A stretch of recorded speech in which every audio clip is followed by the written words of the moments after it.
Oh, yeah. All right. How are we doing today, everybody? Right?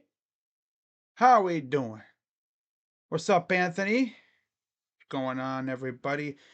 Oh, I can find me a better background image. I did not see that watermark on the bottom there. Let me find a better image.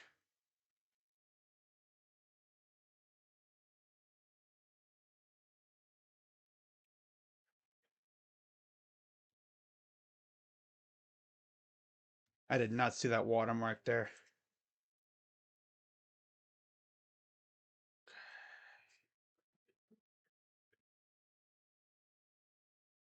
Hmm. Uh, all right. I could use one from when Ohio State was in there, but that's not at that's at Energy Stadium. I mean, I was at AT&T. Let's check here. I'll just use this one then. Yeah, this one. No, that one doesn't. Does this one work?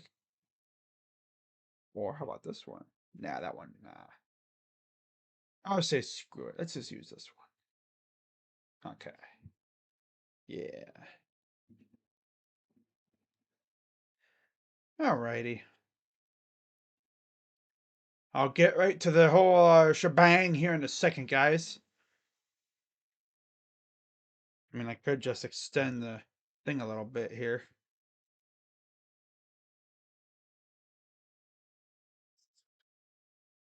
Yeah. What's going on, Daniel?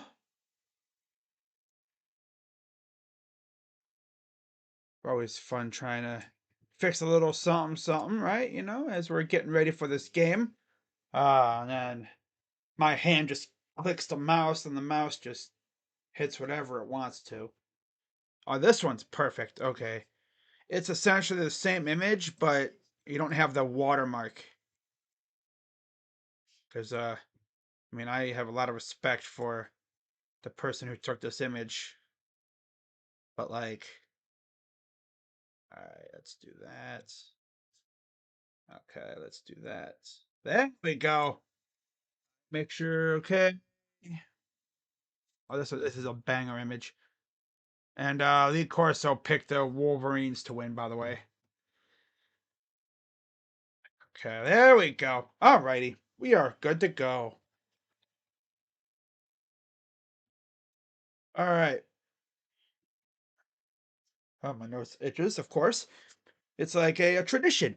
Whenever I do something, my nose always has to itch or something, you know? Always has to feel like there is something in there. Alright, come on.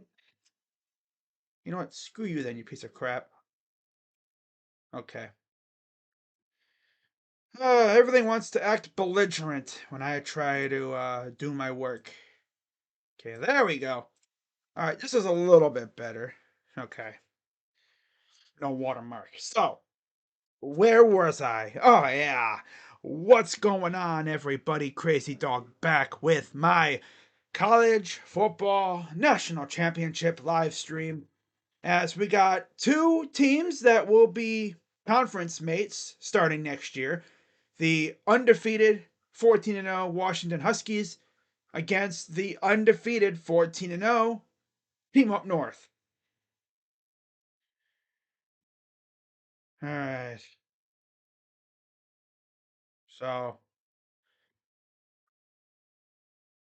of course, the best part is I actually have enough time to go through the whole, you know, CFP history between these two teams. How did they get here?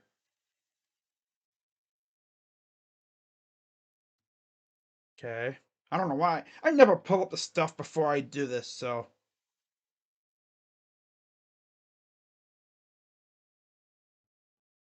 Wow. I guess there was a trade in the NHL. It's got hockey analysts buzzing for some reason. Oh well. Anyways, looking at the rankings for the upcoming class. Washington, they're 30th. This is for the 2024 class, by the way. Yeah, these are the kids that have already pretty much showed up for the most part.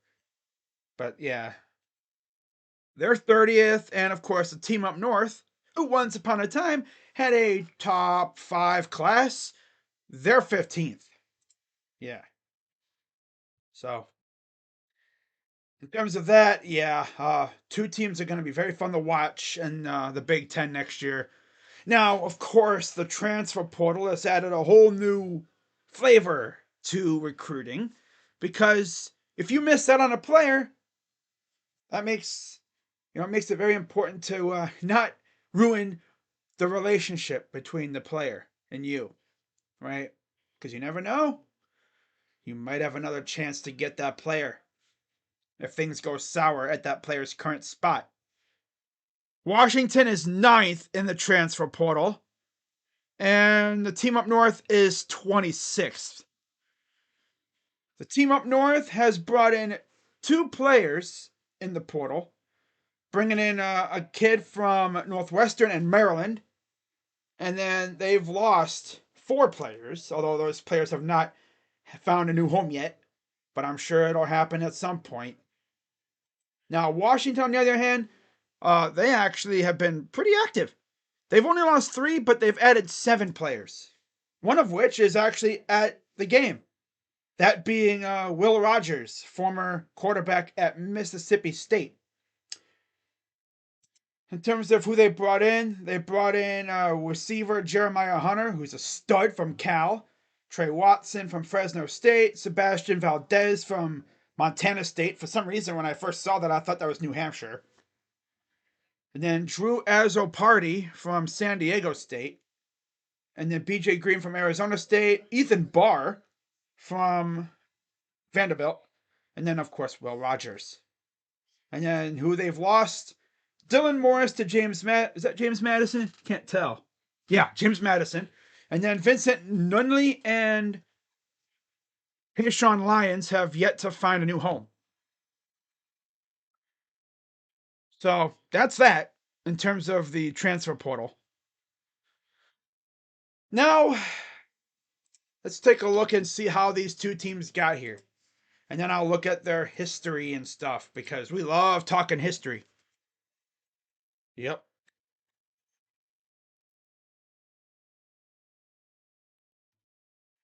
Wolverines and starting off with the visiting Washington Huskies. They come in 107 seasons strong in big time Division 1 college ball. 669 and 437 and 32 overall. Adjusted for 672, 434 and 32.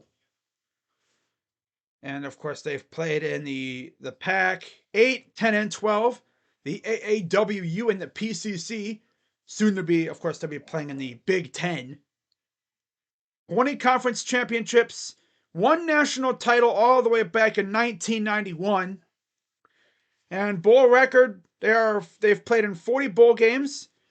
They are 20, 19, and 1. Pretty impressive. Now, coach-wise, they haven't really had anybody that really rings a bell, except Steve Sarkisian, who they actually faced last week. Steve Sarkisian was their coach for a little while.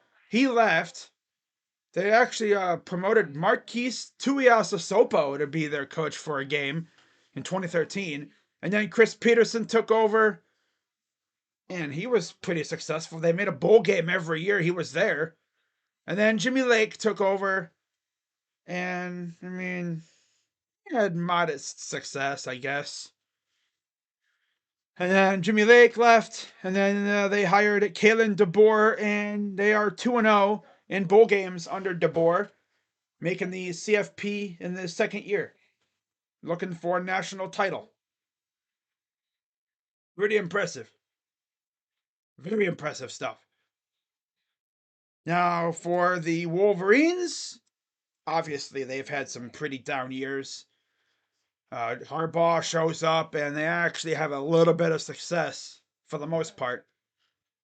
But the team up north has been playing ball since 1881, 134 seasons, 977, 345, and 35. They don't even have an adjusted record, although that will be changing soon with these allegations coming out, right? The NCAA finishes their investigation. They're going to have probably this entire season negated. That'd be tough if it was an undefeated season and they have it negated because they were being stupid and they're out here cheating. 45 conference championships. They've only played in really two conferences, the Western and the Big Ten. And they have won national titles, well, if you look, mostly before World War I, really. 1901, 02, 03, and 04. And then they won it in 1918, 23, 33, and then 1948 was their last individual national title, undisputed. 1997, they won a natty, but that was shared, I believe, with Nebraska. They have 51 bowl games. They're actually 22 and 29 in major bowl games. That's tough. That's tough. Tough. And actually, up until that Rose Bowl, they were on a pretty large bowl losing streak. They had lost 6 straight bowl games heading into that Rose Bowl last week, and they actually won. So, because the last time they won a bowl game, 2015, which was Jim Harbaugh's first year, they went to the Citrus Bowl and they won. That's crazy, right? And believe it or not, Harbaugh's had some amazing success there. Harbaugh walks in, he goes 10-3 the first 2 years. Actually, he went 10-3 in 3 of his first 4 years. And then went 8-5 in 2017. 2019, they go 9-4. 2020, they went 2-4. Of course, they famously ducked Ohio State. And then since then, they've gone 12-2, 13-1, and 14-0. So their losses have dwindled every year. Yeah. But yeah, before Harbaugh showed up, they had the likes of Lloyd Carr, who was there for a long time. And he was there from 1995 all the way up until 2007. And then he left, retired or whatever. And then Rich Rodriguez took over for 3 years. They were kind of mid. And then Brady Hoke showed up. And they were actually good under Brady Hoke. They went 11-2, 8-5, and 7-6. And then that last year in 2014, they went 5-7 and they kicked him to the curb. That's tough. What's up, Jason says, what's up, crazy? Go Huskies. Yeah, I'm rooting for the Huskies, obviously. I mean, obviously. Ain't no way I'm rooting for the damn Wolverines. You got me messed up. All right, but now let's get into the actual game preview here. Talking about how they got here. And yeah, of course, both teams undefeated. They both ran through their conferences pretty convincingly. Washington, they've won their last 5. 35-28 over Utah, 22-20 over Oregon State, 24-21 over Wazoo in the Apple Cup, 34-31 over Oregon, and 37-31 over Texas. So they haven't really had a comfortable victory. Meanwhile, the team up north beat Penn State by 9, barely beat Maryland, barely beat Ohio State. They ran all over Iowa because let's be serious here, Iowa stinks. Oh, but crazy dog. Nah, there's no but anyway. Freaking Iowa stinks. They're good, but they rely solely on their defense. They have had no offense for years.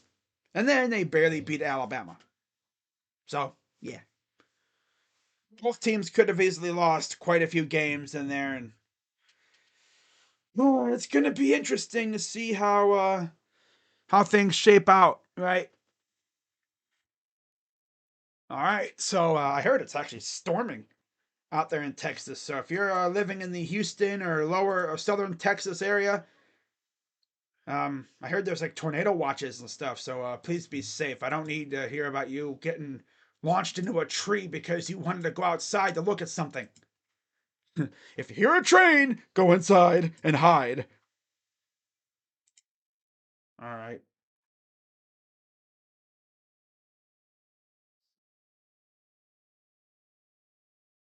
Okay, so they're getting on with the whole festivities there. I will be right back.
All right, we're back. Sorry, guys, had to do something real quick. Okay, so statistical leaders for both teams. For the Huskies, of course, it's Michael Penix, who has gone 336 of 504 for 4,648 yards, 35 touchdowns, only 9 interceptions.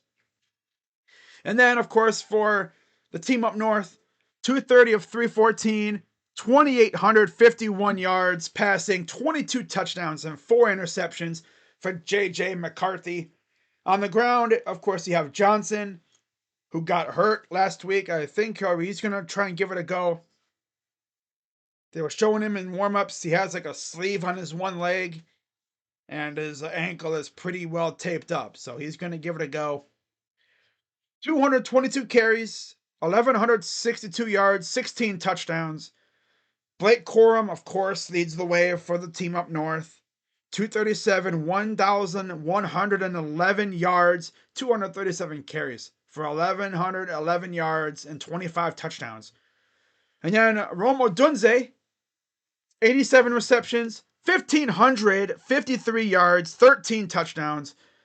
And then on the other hand, Roman Wilson, 45 receptions, 735 yards, 12 touchdowns. Well, I'll tell you one thing. He doesn't get the ball a lot, but he makes them count. So, yeah, we are just mere minutes from kickoff as they're showing the players coming out of the tunnels. There is the Huskies coming out of the locker room, rocking the all-white unis. A lot of these players, man, this is their last game in the college ball. They want to end it on a high note. So there's the Wolverines coming out of the tunnel. Energy Stadium. Next week, of course, the Browns will be facing the Texans there. First playoff game of the season. At least we don't gotta wait all friggin' day like we did in 2020. Remember that? How bad that was? Oh my goodness. That was brutal for us, man. We had to wait all freaking day to play our game.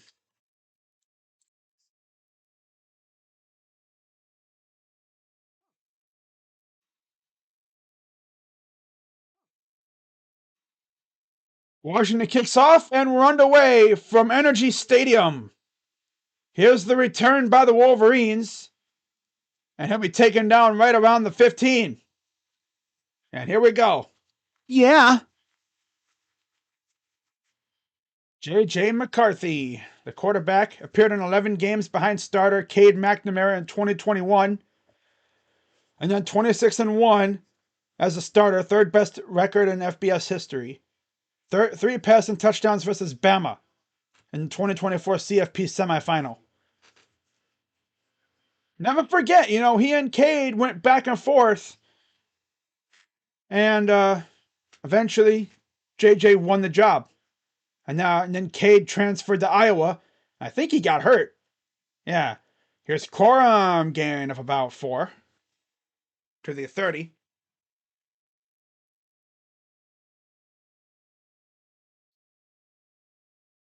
Yeah, there's a lot of bad weather coming around here, so Corum and Wilson, and then Thule something, and then Braylon Trice are the main player, the impact players for each team.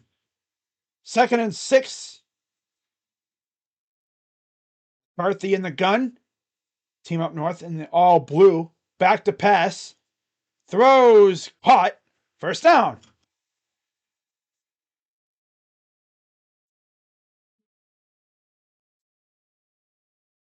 Yeah, both teams 4-0. After this game, guys, we have a long 8 months of no football. That'll be fun.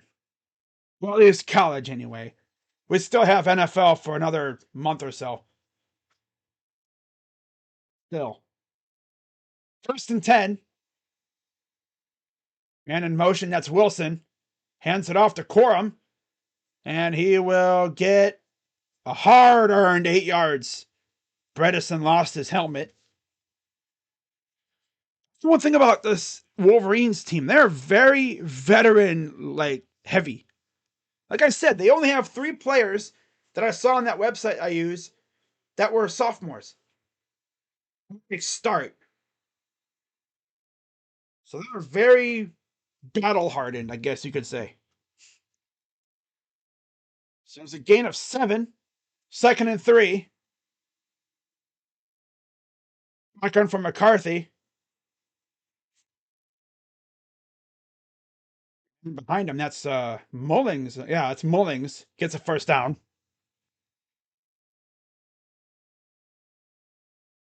Joe Flacco leading the NFL in passing yards. We're starting to see class of 2025 kids starting to commit. Kevin Steele is retiring, the D coordinator from Alabama. Damn. 1st and 10. Wow. 1st and 10. McCarthy in the gun. Back to pass. Throws, and it's caught for the first down.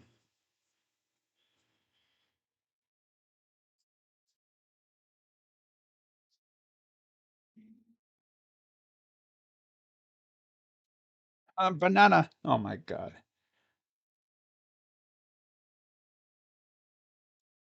Pascal Siakam reportedly told the Kings he would not resign after this season, which is what ended talks with the Raptors. Okay.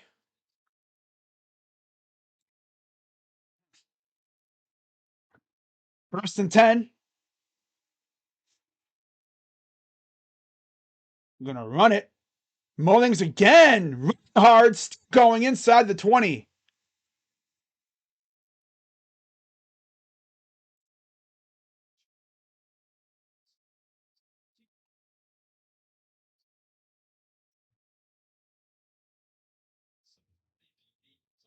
That was inside the 40, not the 20. That was inside the 40.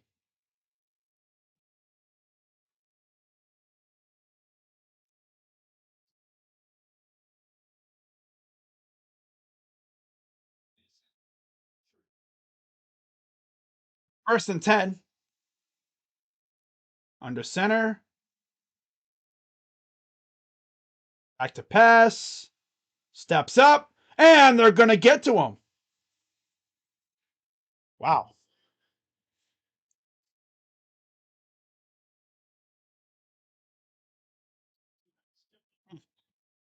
Good pressure from the edges.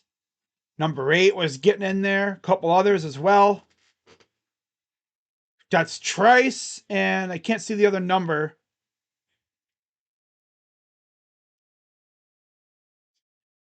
I saw Trice getting in there. 2nd and 14 after the sack. Edwards in the backfield. Shotgun for McCarthy. Hands it off, and he will bounce it outside. And there he goes. 30-10-5 touchdown, Wolverines.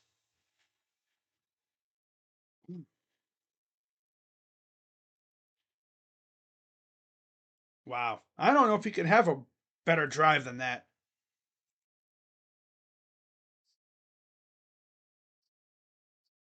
Wow. Dorian Bruce said his commitment for January 24th. He needs to be a Buckeye, too. Yeah, he needs to be a Buckeye. Need that. Pick us up and good.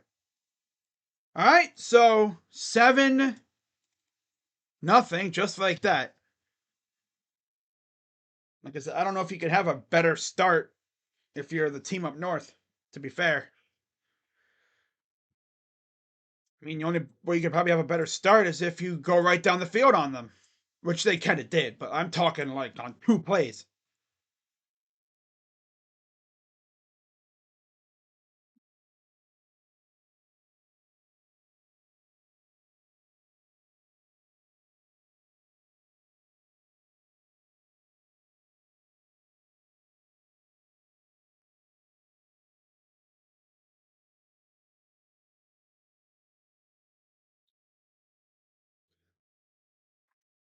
Oh yeah, this is a.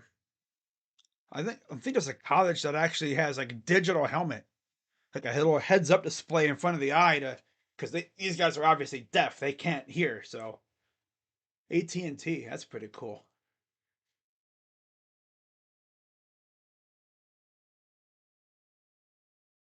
That's dope.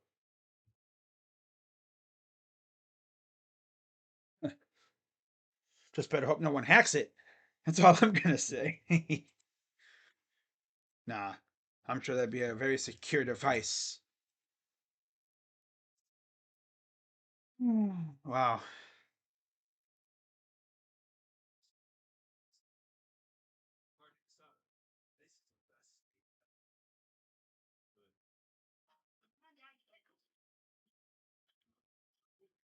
Teams get team up north in 2nd and 3rd and long and play soft coverage and yeah,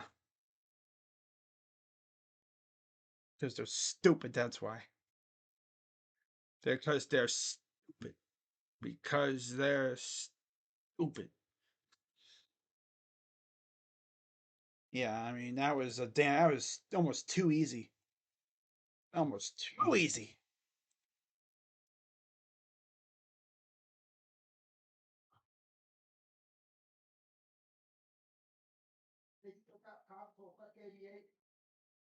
Man,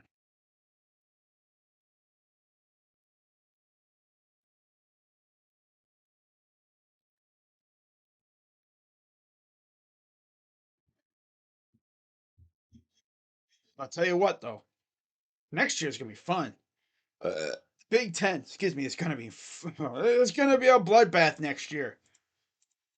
The Pac-12 teams that are jumping over, at least two of them anyway, Washington and Oregon, especially Oregon. Yeah, they're out here acting a fool in the portal. Oregon's like, we're gonna take over that damn conference just like we took over this one. But I mean, they gotta come over to our place, and they gotta come over to, you know, deal with us. Now we do play Oregon next year in Oregon. We were supposed to play Oregon in Oregon the year that the game got canceled because of a sickness. So yeah, that'll be fun. Of course, we did play them a year later. Donovan Edwards' first rushing touchdown since November 11th against PSU. Wow, he's kind of fallen off. He used to be like that dude, but now he's just nah, nah.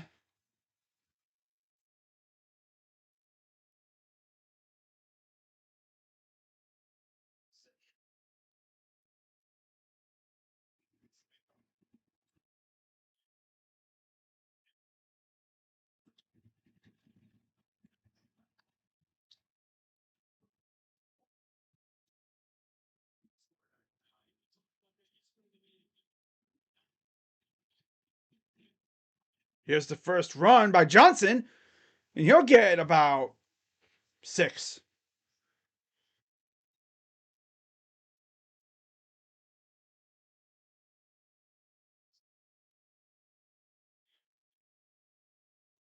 Dylan Johnson, Roma Dunze for the Huskies. Mason Graham and Will Johnson for the Wolverines.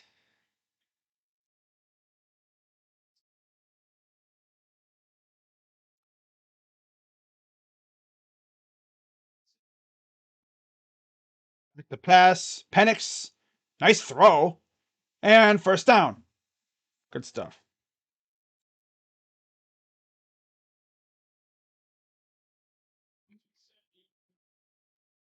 Honestly, the only teams that could really compete with the team up north, like right now, before the Pac 12 teams show up, Ohio State, Penn State, and that's really it. Like overall, yeah, those are the only 2 teams that could compete with the team up north. Now you add Washington and Oregon. Oh, of course, those 2 teams can more than match up with them. First and 10. Back to pass. Here's Penix. Throws. Nice catch. Had to kind of go over the shoulder a little bit. Of course, they do know Michael Penix a little bit from his days in Indiana. He actually beat the team up north with the Hoosiers the last time he faced them, I believe. Because I don't think he was playing when they faced each other a couple years ago in the big house. 2nd and 7. I think he was still at Indiana. And there's a gain of 2.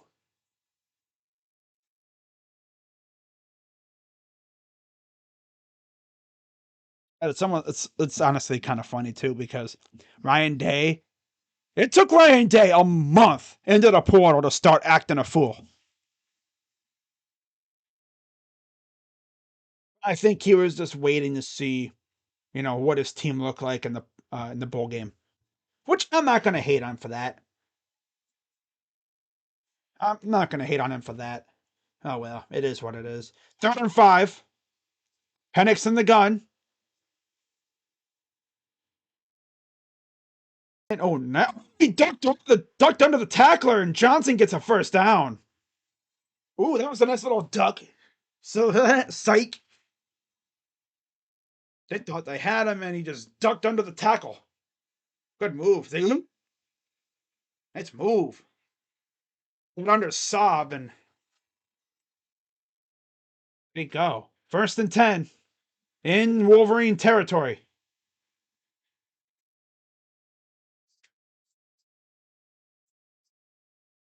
Next, talking to his line.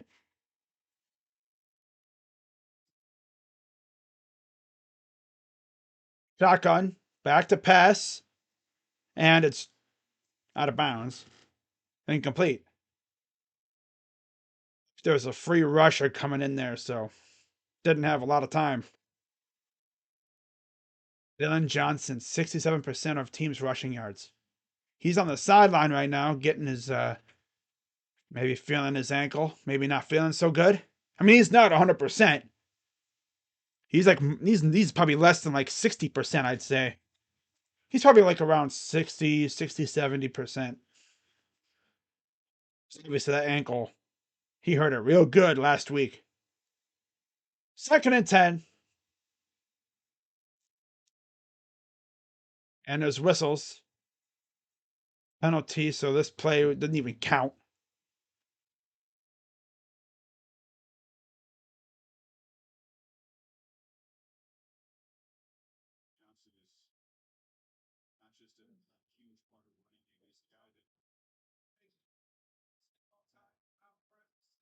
Oh, they called timeout. Okay. So Washington called timeout right before the snap.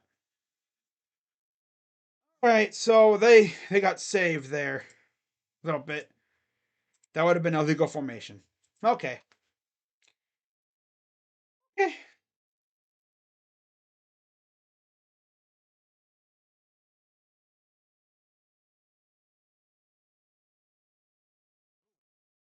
Fort Worth, Texas. Significant explosion has taken place at a hotel with mass casualty incident declared. Oh, gas explosion at the Sandman Signature Hotel. Oh, ah, yeah, gas leak probably. Wow,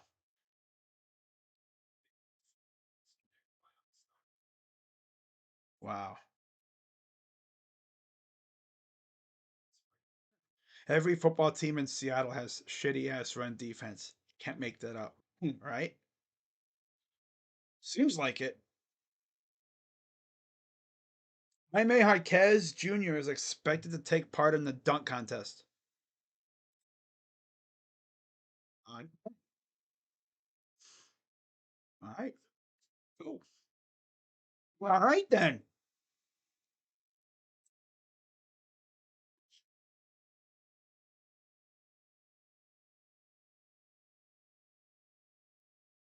Okay, just wrong commercial break. Washington took a timeout to avoid an illegal formation penalty. So they're getting that dealt with. All right, but yeah, the Wolverines moved right on down the field on their first drive. Still seeing the Huskies on their first drive.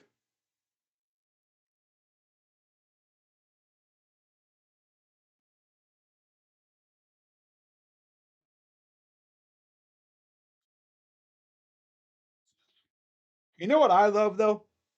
Seeing these kids in the 2025 recruiting class talking about, when they're going to be committing. And then you got Buckeye players saying, hey, you're going to come here. You're going to come here. Come here. Even the kid we just got, like, not even 2 days ago, him, or mainly his parents. I mean, damn. His mother's been out here acting like she's a, you know, they might as well hire her to be a part of the recruiting staff. Oh, yeah, right there. That must be where Johnson hurt his foot.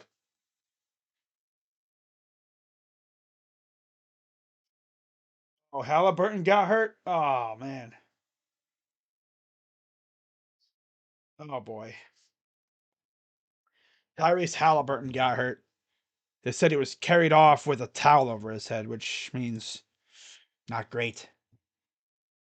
Second and 10 for Penix. Quick pass. A Dunze. A move. That's what you call utilizing your blocking. Gets a big first down. Drive continues.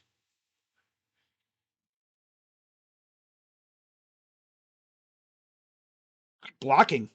Just navigated right through the little cracks in the secondary there.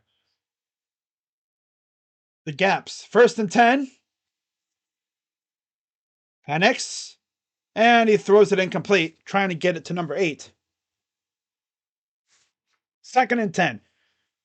But like I said last week, this is the final national championship in the 4-team CFP era.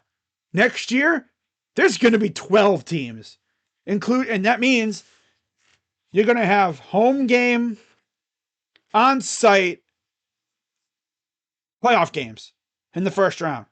Which means you might see a game in Columbus in the blizzard. You could see freaking like Tennessee or US, not, I don't know about USC, but like a team that we've never seen before come to Columbus in a blizzard. Ooh, look at that block there. On a jet sweep, gets about yards.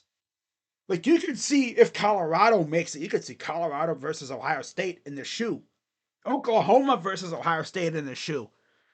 You could see Oregon State, you could see Wazoo, Clemson, some random team. Cincinnati. No. No. Our cats are nah. Nah. A lot of people have talked about like if the 12-team playoff happened this year, I think we'd be facing Ole Miss. Huh? Third and 1. Hands it off. First down. There's Johnson. he's got that dog in him, literally playing with an ankle injury. He's probably gonna be like spending probably the next few days on the trainer's table getting that ankle worked on, iced up and everything here. Here's the handoff, breaks the tackle. He'll get back to the line of scrimmage. Got to give credit to Penix trying to help block ahead of him, but there's just too many Wolverines in front of him. 5:10 to go here in the first quarter.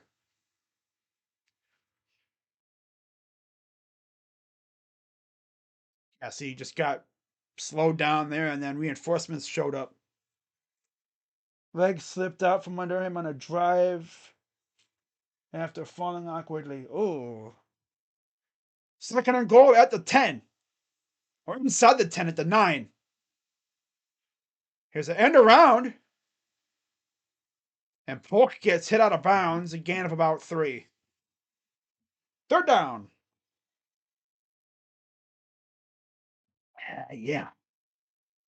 By the way, if you're really wondering what I had for dinner, if you haven't noticed already, had me some Wendy's. Wendy's nuts. You know, Wendy's better not serve like peanuts or something, because my God, the jokes would write themselves. Wendy's nuts. The jokes would write themselves. Like they really would. I like some Wendy's nuts. Whoa, what? Third and goal. And we're going to have another timeout. God, using 2 timeouts in the first quarter. Oh, brother. DeBoer, how about you get it clarified here before you freaking blow all your timeouts? Before the freaking quarter even ends. What are we doing here, huh? Oi, oi, oi. Best defense in the NFL overall. Nice to see for the Browns. Yeah.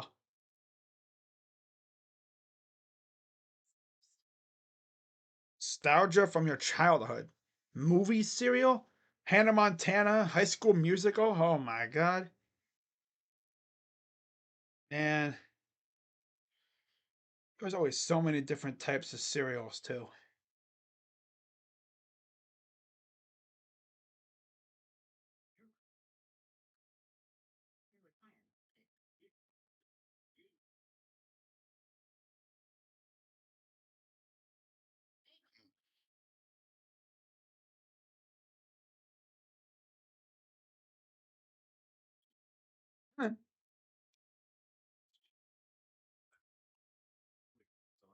Oh, this person on Twitter just posted a clip from a YouTube live stream from Menace to Sports. There's a couple like really notable, I guess, Ohio State alums who like run a podcast, and it says Ohio State football landing Ole Miss transfer running back Quinshawn Judkins. And if we get a Judkins announcement like during the game today, that would be insane. Like during the game. Like let's say Washington wins the Natty, and then like a minute later, boom, Quinshawn Judkins announces he is transferring to Ohio State. In fact, let me look and see when Will Howard announced his transfer.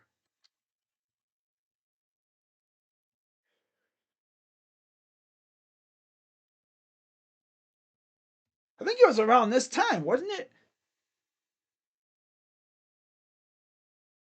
Yeah, I think it was like right around this time.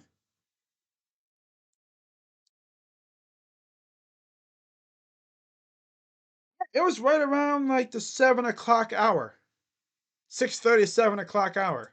So it happened at any time. But yeah, shout out to everybody watching. We're waiting to see if the Huskies can tie it up here, or at least get on the board with something.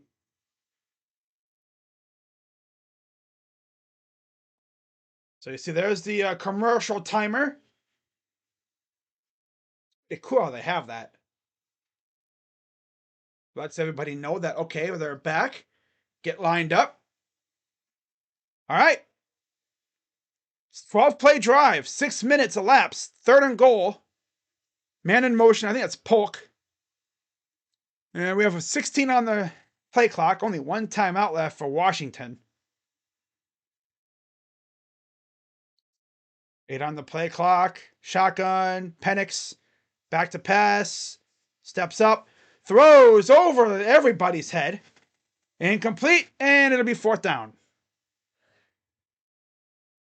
Fourth down and goal, and let's see what the Huskies do. If I had to guess, they're probably going to take the points here, but maybe DeBoer wants to be ballsy and go for it. This is officially year 10 of the CFP. Ohio State, of course, was in the very first one. 2014-15. So, yeah, this is the, 13-14. I don't know, but fourth and goal, up, and it's close. That was way too close, but he got it. That was in by the hair. I'm a chinny chin chin. That was like that close. I don't think you could get any more to the right, and that thing's doing. No, not even kidding. Any more to the right, that ball is doing off the freaking goal post. Gets rejected. Unless you're lucky and it ricochets in.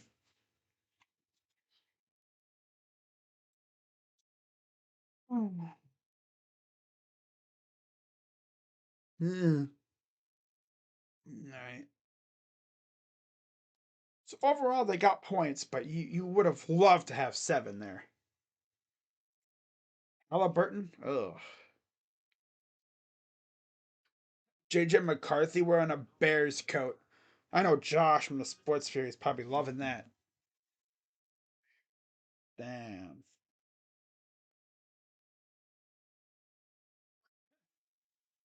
CM Punk. Oh my god.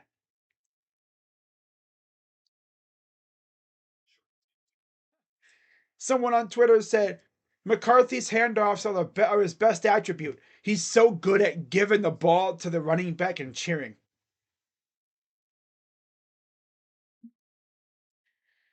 That's hilarious. Yep.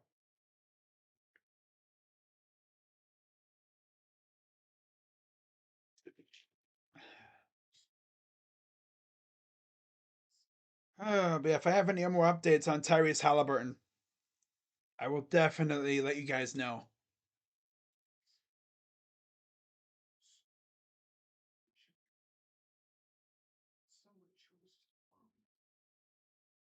Okay.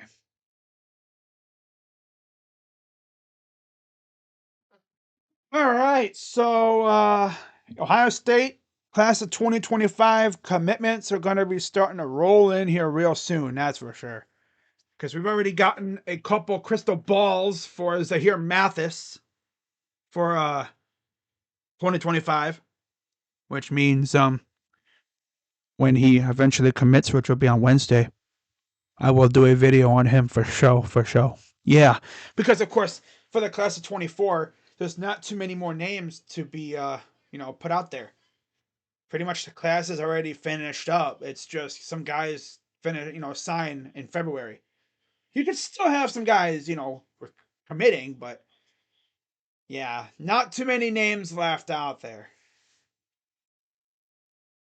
Unless you get a situation like what we had with Nigel Glover, where he was originally with Northwestern, but then the whole dingling car wash thing happened. And yes, that's what they call it, by the way. Look it up. I'm sure you'll find something about it. It's a freaking hazing thing over that, Northwestern. But yeah, he actually transferred out when their coach got fired. And then he came to Ohio State. So kick is away, and it'll go into the end zone, and they're going to return it. And, oh, nice hit. It's always ballsy taking that ball out. 7-3 Wolverines, I guess you could just refer to them as that. Yeah. There's McCarthy looking on as TCU celebrated in the Fiesta Bowl last year. And this year they were the ones celebrating as they took down Alabama.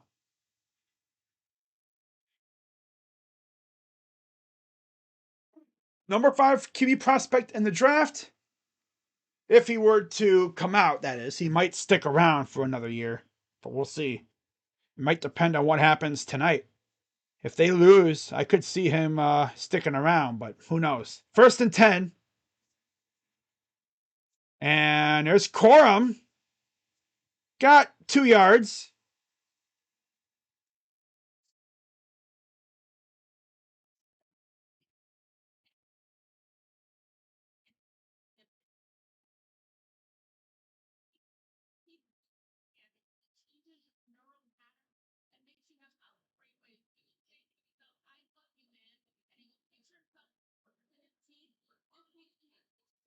Second and 7. 3:18 and counting here in the first. Play action. No pressure. Throws it open. There's Wilson wide open for the first down.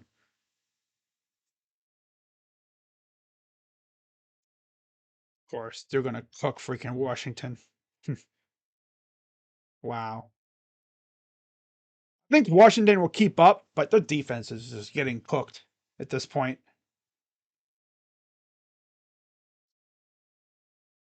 But I'm sure Washington will make adjustments. Number 20 just kind of hit the brakes at the wrong time for Washington. Empty backfield.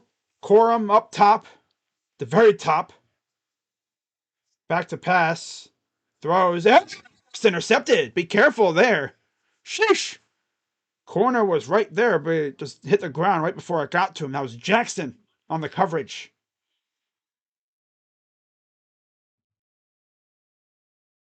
Throws a little low off the hand of the receiver, and it just barely bounced past the cornerback who was there. 2nd and 10. 3 for 4 for 55 yards for JJ. Guys moving around. Shotgun. Edwards. Gonna pop it out again. There he goes again. 2010 touchdown Wolverines. Yeah, hey, Washington, you might want to stop Donovan Edwards. Like, he's actually really good. Thank God, dude. This is gonna be the Donovan Edwards come out game, I guess.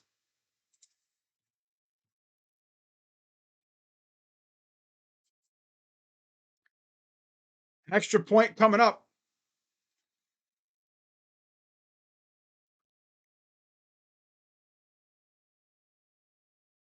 I'm Washington. You're gonna get sunned by Donovan Edwards. And it's good. 14-3 Wolverines.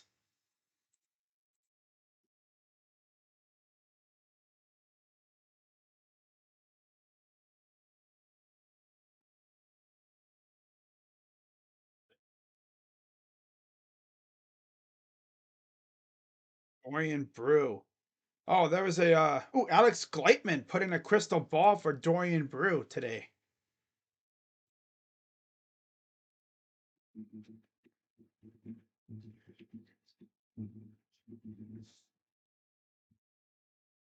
Washington.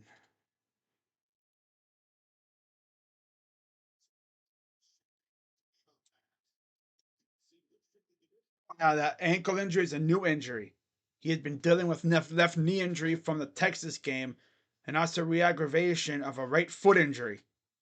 And now he's back in the game, and damn, wow.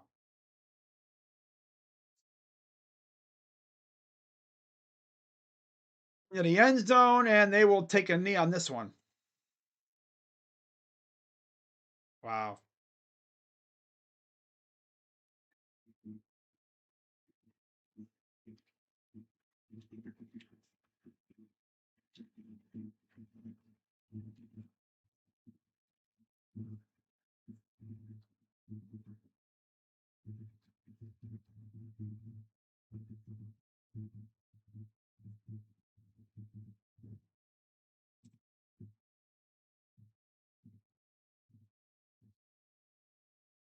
Not done for Penix.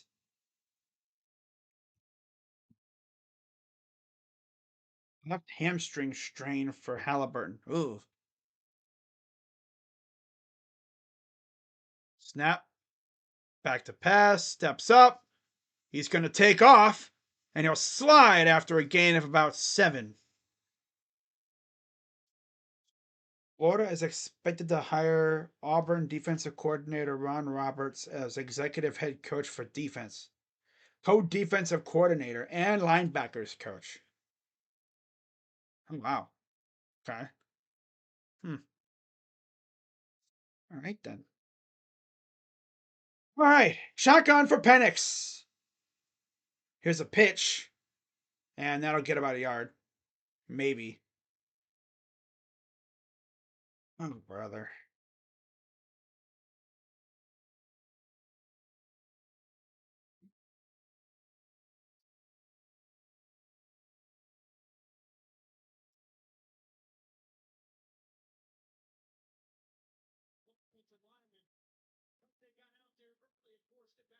Gun for Penix.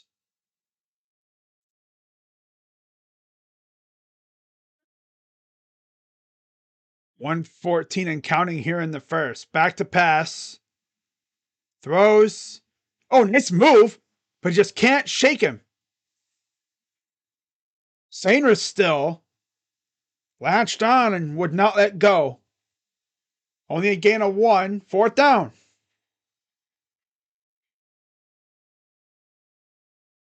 Oh, he just would not let go that time.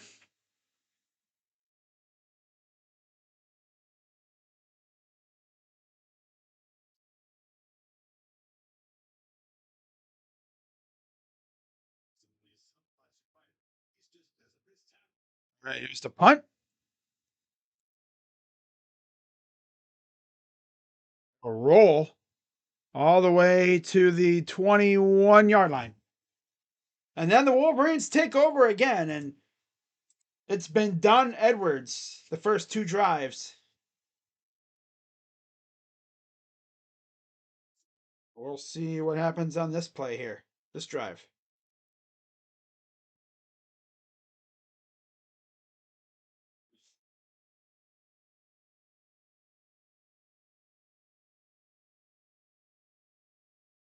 Longest runs in CFP championship game history. Derrick Henry still has the longest one. Wow.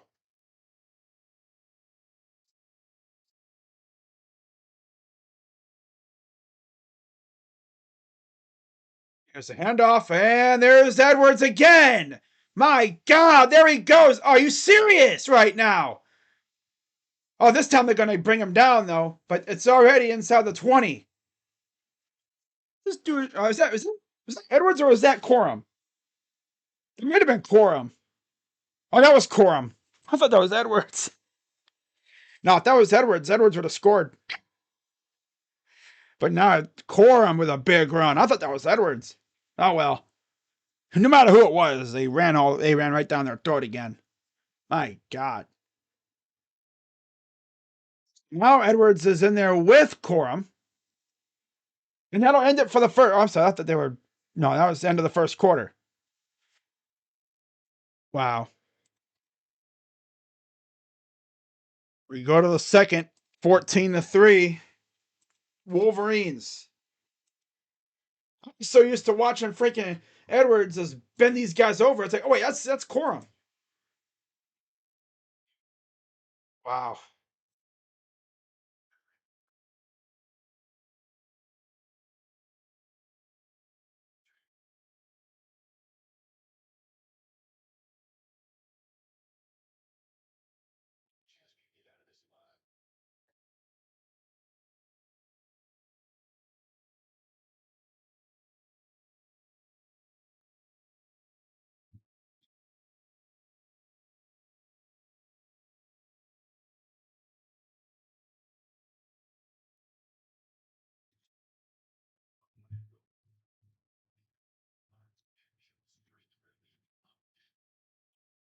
Oh, wow. They Mari Cooper. Oh boy, what's my guy Brad Stainbrook got to say now?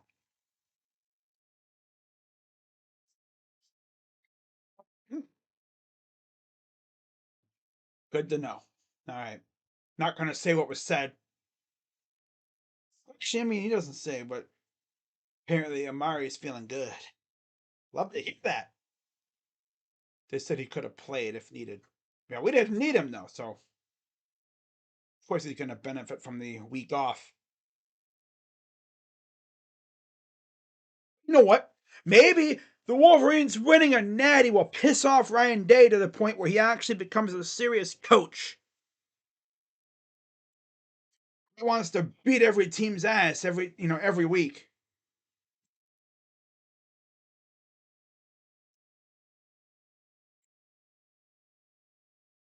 I still want to see the freaking Huskies win it though.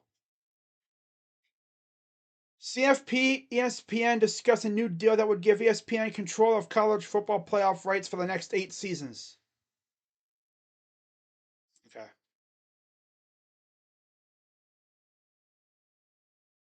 Yeah. I like ESPN calling the playoff games. I mean, it'd be fun to watch CBS do it, but CBS already does the CF college basketball. Yeah, CBS has college basketball. It would be sick to hear Jim Nance call a freaking playoff game. Or Gus Johnson. Oh, yeah. Or, yeah, Fox, too. Fox or CBS. Oh, that'd be amazing. Gus Johnson calling a freaking national title game? Oh, my God. But I like, Fowler and her and Curb. I said Curb Street. Bruh. Herb Street. Kirk Street. What? 153 of 174 rush yards before contact. That's insane already. First and 10 at the 20. Shotgun from McCarthy. Here's the handoff. And he'll get about 3.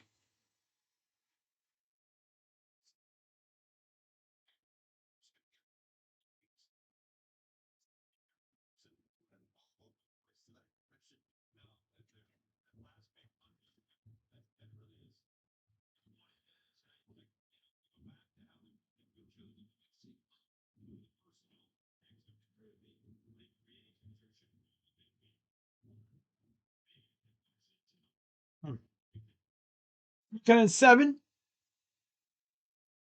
McCarthy in the gun. He got trips to the right. One receiver up top.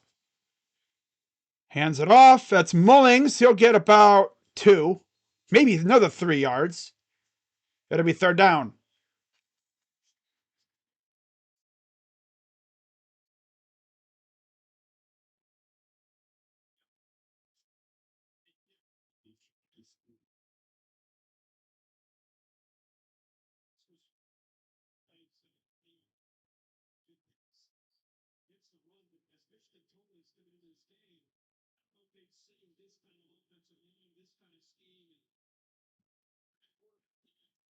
Third and 4. And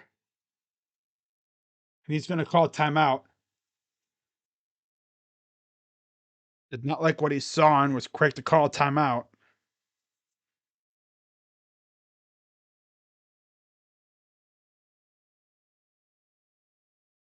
Okay. That's their first. They also have 2 remaining.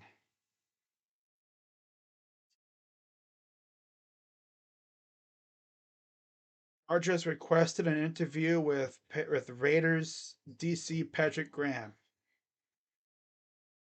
Wow.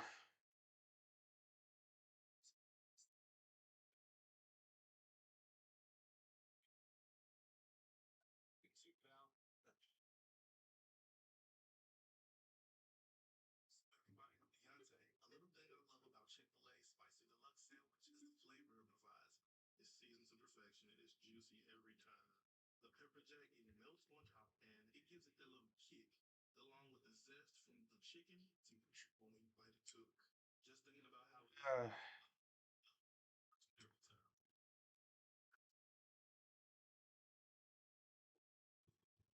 My chair's freaking creaking around. Oh boy. 174 rush yards on 9 carries in the first quarter for the team up north. So here, Mathis, 6'6", 225. Justin Hill, 6'3", 220 for 2025. Damn. Justin Hill, though, he could be a linebacker. Yeah, he could be like one of those like hybrid linebacker rusher types. 6'3", 220. Yeah.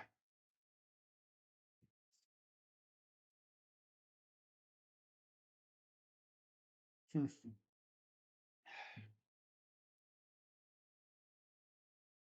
Oh,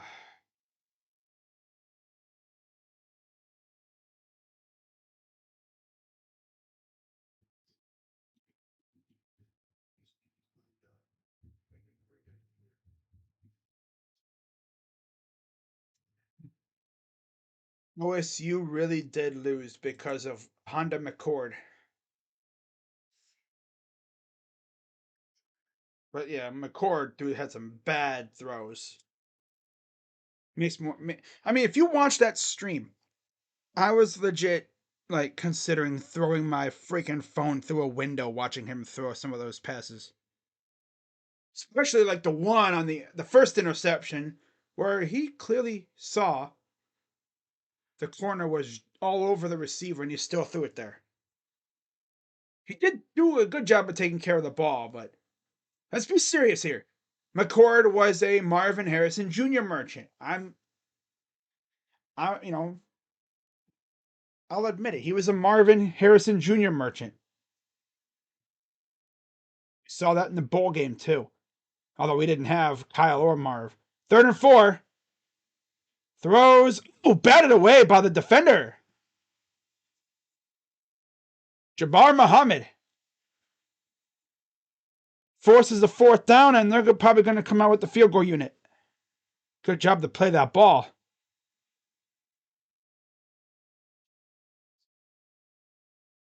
Against Cornelius Johnson. So here's the kicking team, or the field goal team. James Turner. He went 0 for 1 in the CFP semi against Alabama. Snap. Up. And oh my God.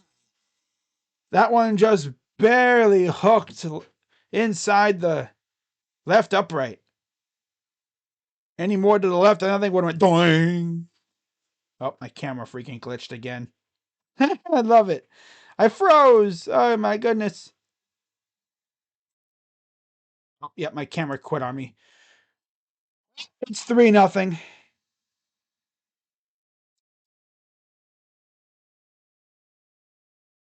I'm sorry, it's 17-3. There we go. Hang on. I see something, guys. Hang on.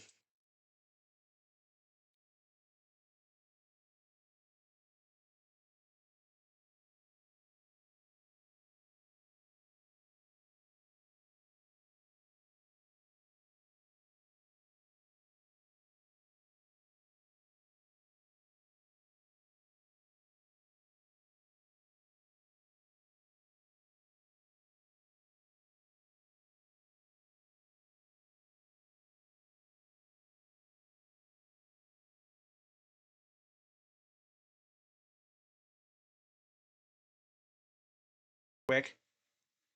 But I didn't miss anything. It's 3rd and 14 for the Huskies. But yeah, we're back. We're cooking. No worries.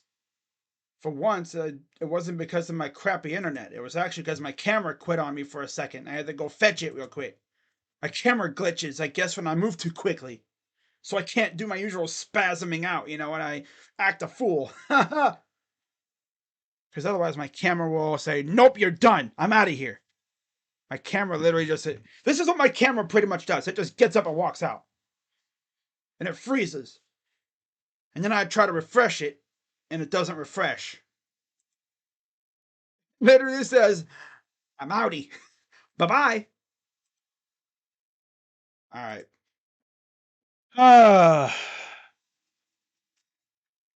But yeah, we're back. We're cooking.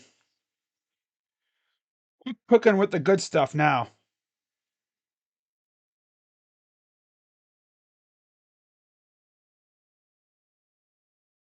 Yeah, we're cooking with the good stuff now.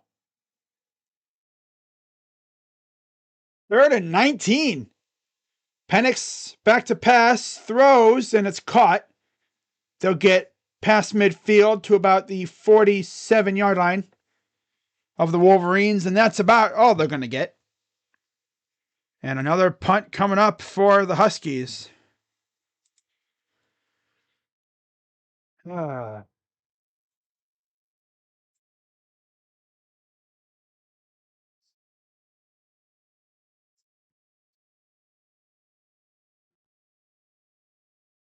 they're actually going to go for it here. 4th and 7. Watch out for Romo Duns here. Yeah, that's him up top. 4th and 7, back to pass. Throws. What? He freaking missed him. Open. Oh my God, brother.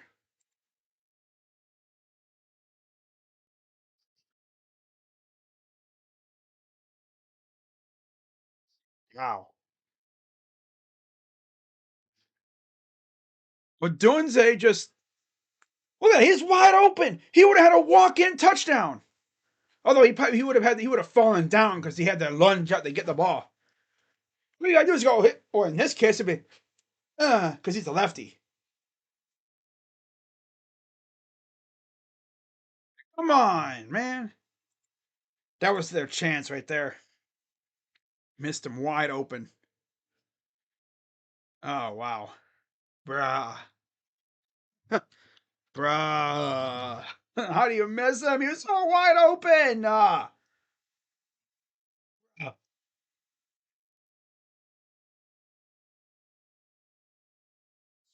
Bills fan Dylan Isaacs was murdered after last night's game outside the Hard Rock Stadium parking lot. Wait, what? Wow. Damn.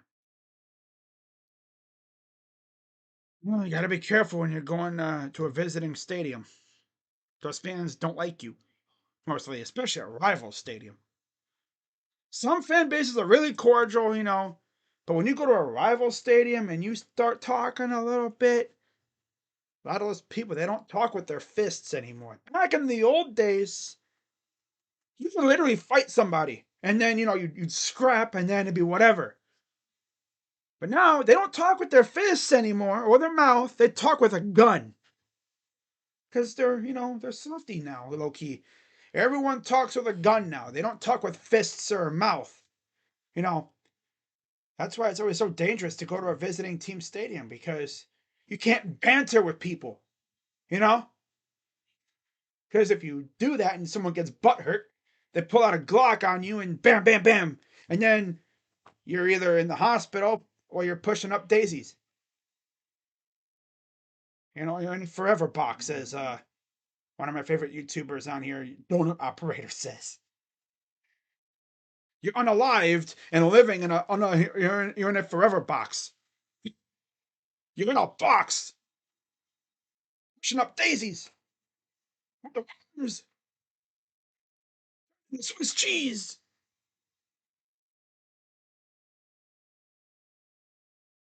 You gotta be careful. Like I said, you gotta be very careful going to a rival stadium. And again, a lot of fans are really cool. They'll banter with you, but yeah, some of them they get butt hurt, and then they pull out the Glock 9 on you, and yeah, then it could get bad.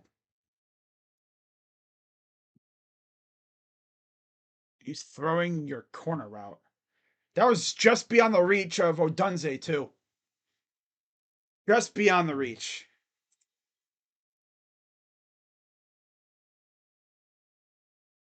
I don't know if he can get more open than that.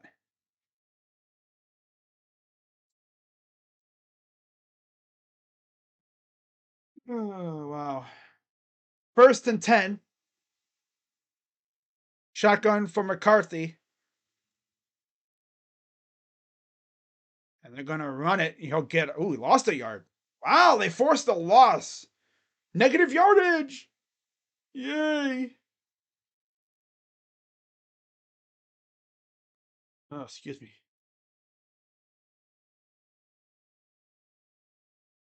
Second and 10. So they said he just barely got back to line of scrimmage.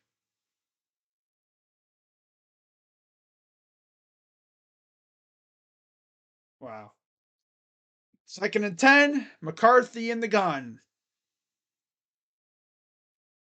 Back to pass. Throws. Caught. No, they said incomplete. Incomplete. Couldn't see really because all those bodies over there blocking the view of the sideline. Oh, wow. Another bang bang play by a cornerback for Washington.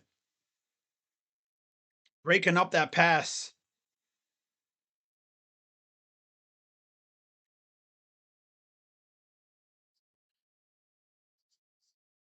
And in motion. Trips to the left. Shotgun from McCarthy. Back to pass. Overthrew his man. Trying to go to Johnson. Great coverage. That'll be a fourth down coming up. Wolverines gonna punt it away. So that bad pass on fourth down by the Huskies does not come back to bite them.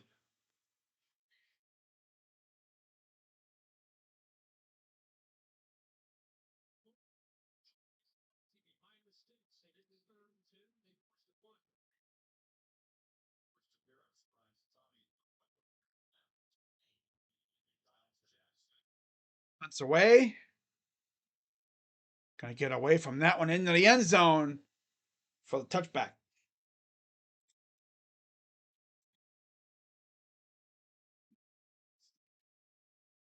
All right. But yeah, I was my camera turned off for some reason. Yeah. I think I was getting a little too litty, and then it just said, "You know what? You're getting too lit, bro. We gotta settle you down." Luckily, this time it came right back on. Yeah, we're just vibing here, having a good old time. Waiting to see if we get any more like announcements or you know recruiting updates for the Buckeyes. I know we have the number one running back in the transfer portal in town lately. I don't know how that's been going. I don't know if he's still there or if he's left. I mean, if he's still there, a commitment could be coming any minute, really. Even if he's left, you know, he might be going home to talk about it with the fam, or he could be trying to make another visit. Hard to say. Huh. Oh boy.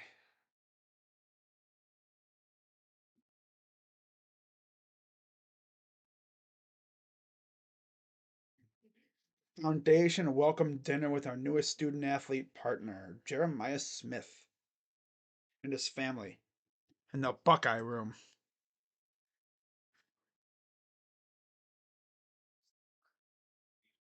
Wow. Yeah, Jeremiah is a dog, though. That's a banger looking room, though. So that was Jeremiah that I saw in that picture that one time on the Buckeye football channel account on Twitter. Well, that's not Jeremiah. It's like, yeah, it is.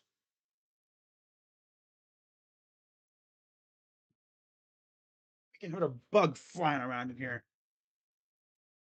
I'll be right back, guys. All right, I gotta go get rid of a bug here, real quick. Be right back.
Okay, we're back. The bug has been dealt with. 3rd and 22. Oh boy. Got sacked on 1st down, incomplete on 2nd down. Back to pass for Penix. Steps up, dumps it off. They're going to get a lot of yards here. They're going to be probably 4th and about 7 or 8.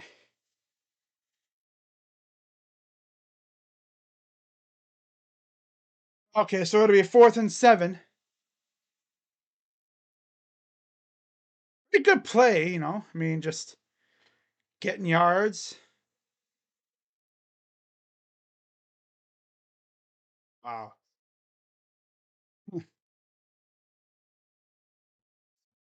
Here comes another punt.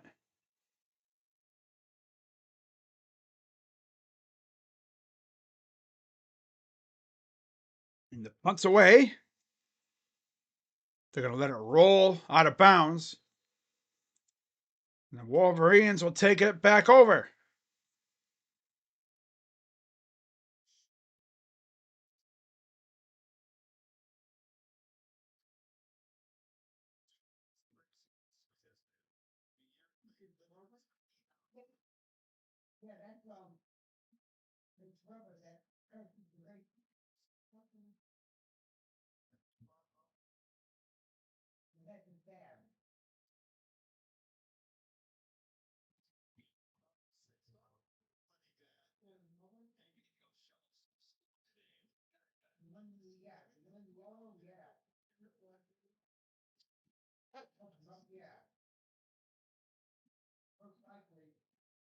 Here's the handoff.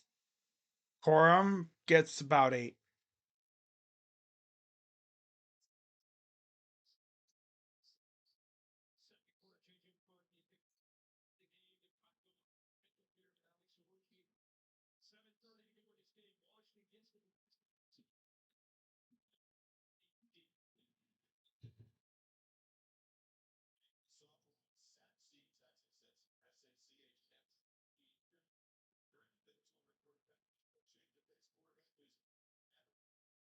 All right, 2nd and 2. They're going to run it with Orgy. He'll get a massive gain. They're just getting whatever they want on the ground. Man.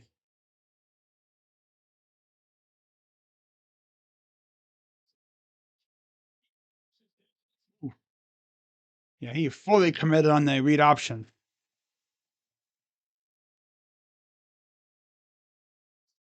That could be a hold right there. Not called. Damn.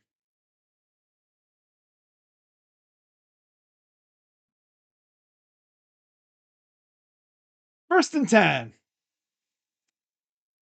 Orgy's still out there. Now he's going to run the other way, and obviously he didn't get far there. And 2nd down.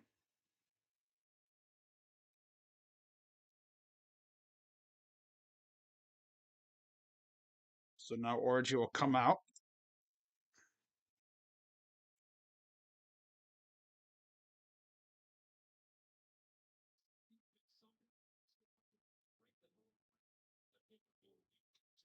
Second and 8. Hands it off. Met at the line.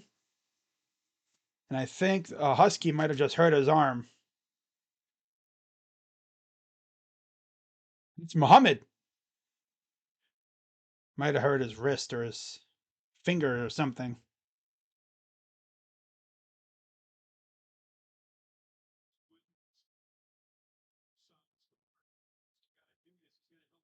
He might have landed on his arm. Yeah.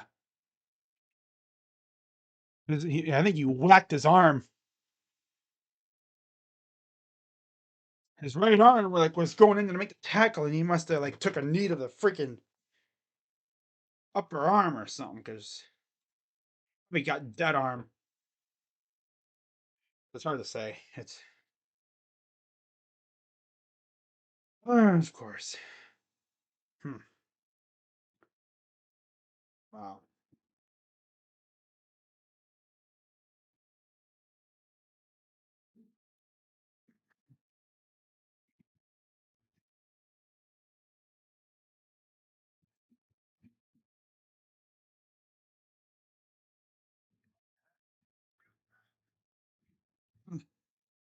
Achilles heel. The run play up the middle. Oh my goodness. Oh, wow.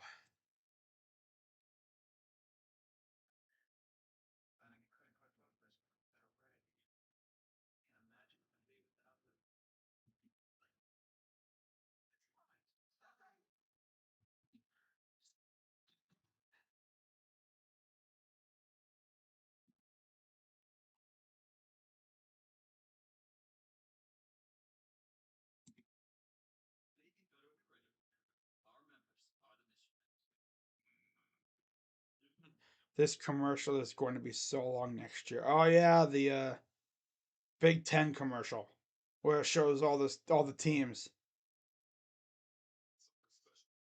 Mm-hmm.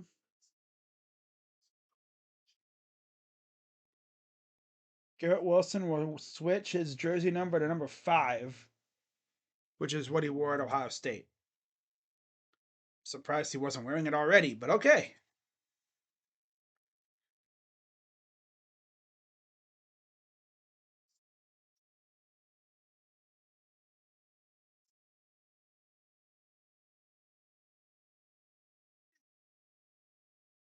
That's probably why. Morstead. Miss Morstead's like, here, you know what, Garrett, you can have number 5. Yeah. Yeah. Okay. Yeah, we're having fun now. We're doing our thing. I wish this game was a little bit better, but you know, this is what you should expect, right? I've easily been Texas versus the team up north. Now that would have been fun. Sarkisian versus Harbaugh. Touchdown teachers. College Football Playoff Foundation. All right. 17-3 Wolverines. McCarthy in the gun with Edwards to his left. 3rd down and 8. They all pop up like a bunch of gophers to get the play. All right. 3rd and 8. Man in motion. Hands it off, and he will get about 6 yards. He was really trying to carry all those guys across the freaking marker, but just couldn't get there. And it's 4th and 3. And yeah, they're not going for that. I think they might actually do it, but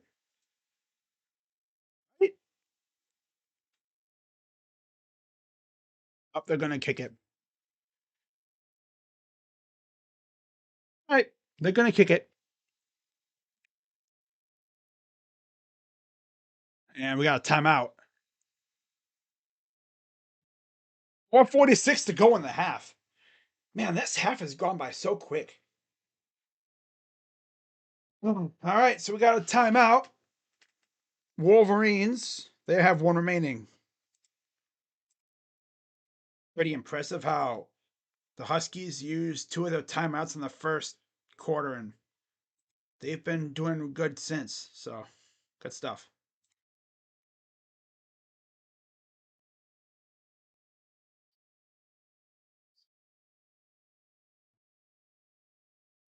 Oh, man.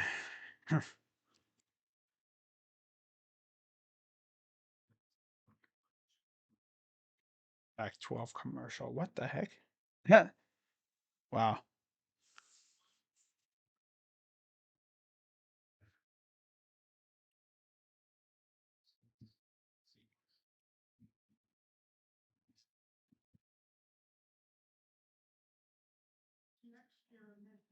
I don't know.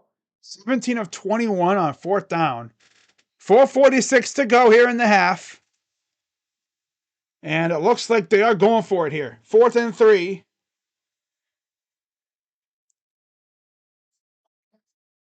Shotgun for McCarthy.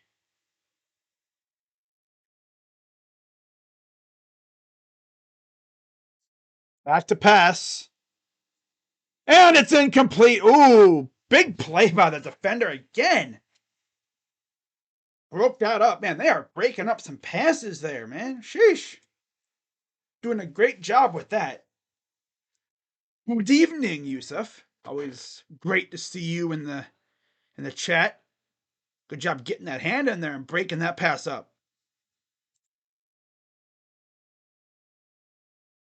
Wow. Just got his arm in there and broke it up.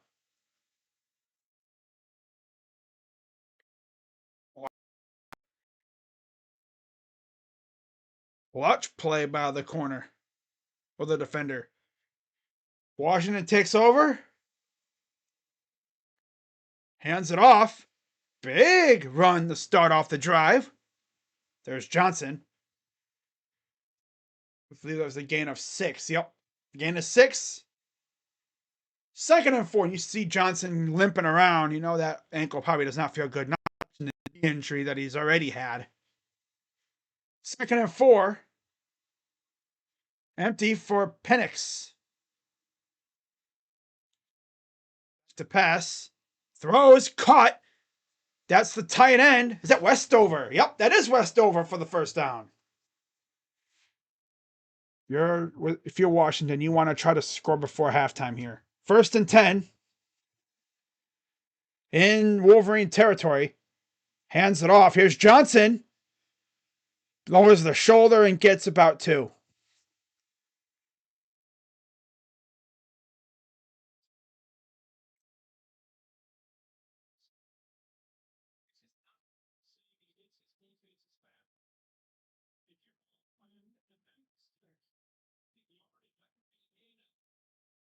Second and 8. In the gun. New running back to his left. Back to pass. Oh, nice screen pass. Pushed his own guy down because he kind of got in front of his own blocker. He pushed his own guy down. His own guy's like, oh my God, I just got pushed down by my own dude. Yeah, because 77 just he went down. He didn't get pushed down. He just kind of got like, whoops. But he is all right, which is good. 1st and 10. They all pop up like, hey. That was a funky play. Here's Westover gets a first down. But they all just like stood up. And then they kept going. It's weird. I don't know. I was like, you could do that? It's so weird. They all just stood up. And they just stood there. And then they snapped it. It's like, okay. 1st and 10. Ooh. That was a dangerous throw. I don't know if I would have thrown that ball. Yeah, I don't know if I would have thrown that. I probably would have rather just went somewhere else with that ball. That was too dangerous.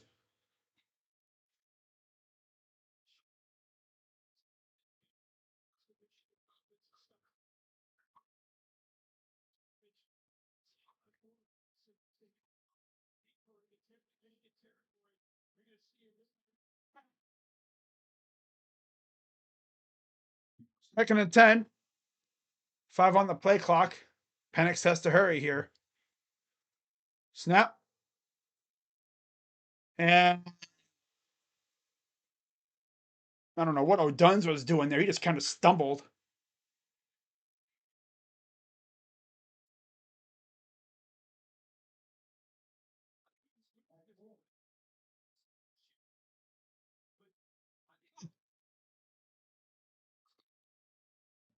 I don't know what that was. Was he trying to try and draw in a penalty or something?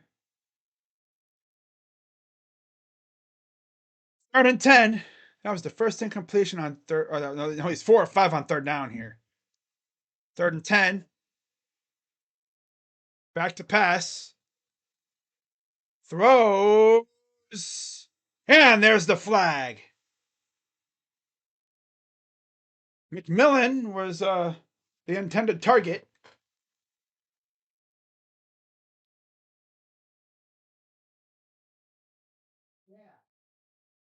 It's on center still. The former receiver. Now playing corner.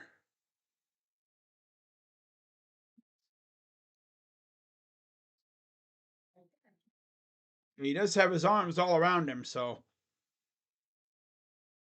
he's like, bro, come on. He's like, oh, there it is.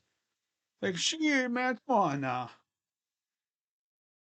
Oh, Duns was open, but he didn't go to him. First and goal. 2:08 to go here in the half. Everyone motions to the right there. To the right now. Hands it off to Johnson. And he will get inside. Oh, well, at the 5. He'll get to the 5.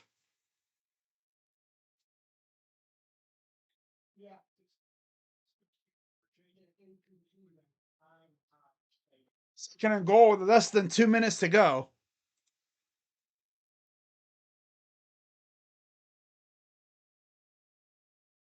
What's up, Eric? There's McCarthy. All he can do is watch. Second and goal. Oh, what the heck? It was like a direct snap. Got nothing. They blew that up. They got to call timeout.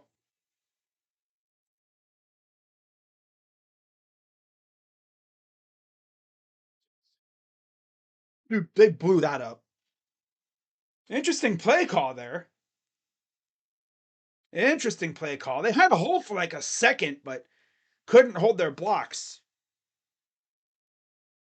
77 had a hole. They gave him a hole for like a few seconds, but they blew that up. 77 had 7 blocked, but he just ducked underneath the blocker and got the tackle.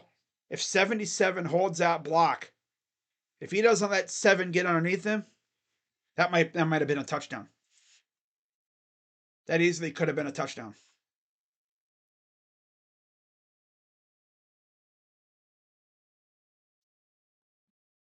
Air Bud. Oh my god. Man.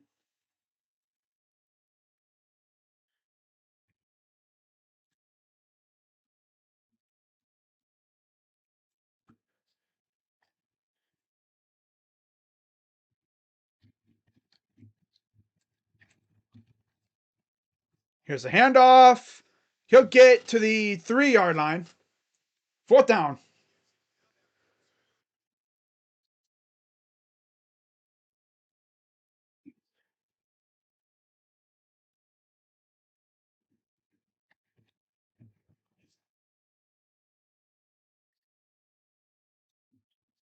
Right, 4th down, a minute to go. They're going to go for it here. See what they draw up. Why do I feel like they're not going to get it? All right, 4th and goal. Back to pass. Touchdown, and there's a flag.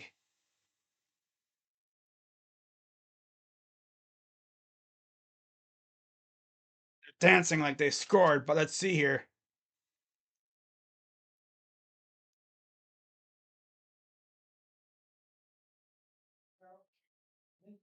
They think it's on Walt Johnson, but let's see here. It could change.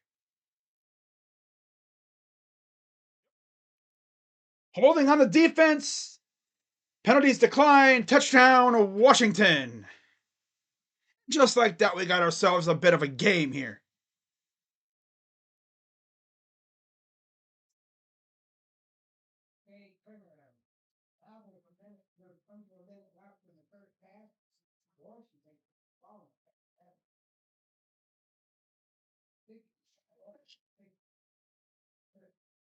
Okay. Up. Good.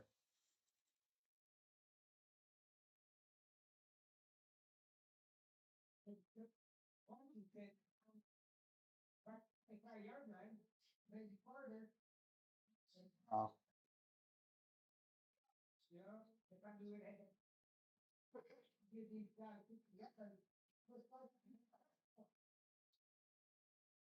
You see it right there. Will Johnson just grabbed him, and Washington needed that. But Jalen McMillan with the touchdown.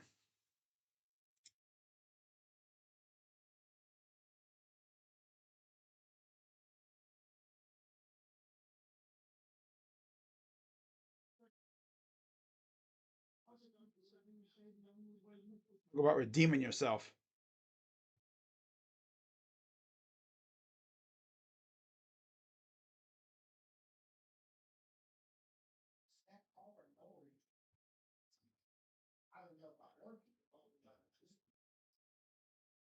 It's away from the Huskies. They're going to fair catch it.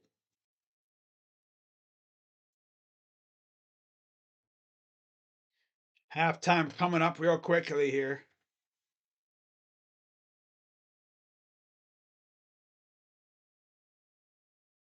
Wow.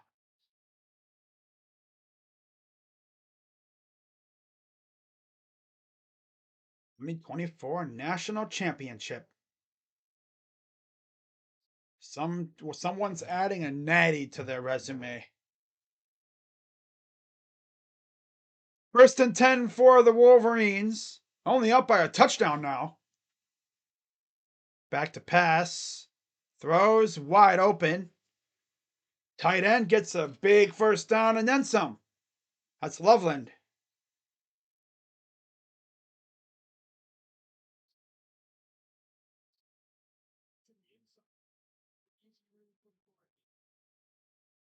Shotgun, back to pass. Throws. Oh, nice defensive play there by the corner. Wraps them up, only a gain of about a handful. Second down. Now they're going to have to spike it. Third down. 16 seconds to go.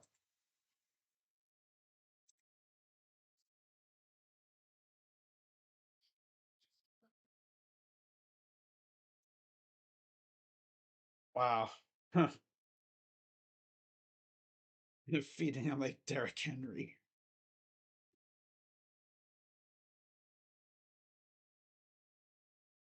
Third and 3. Carthy in the gun, back to pass. No hold. And out of bounds. Dude, there was a straight hold going on there and no call at all, man. These refs. I think these are ACC refs. They must not call holding a whole lot. Man. ACC refs seem like a piece of work with, right? 12 seconds and it's 4th and 3.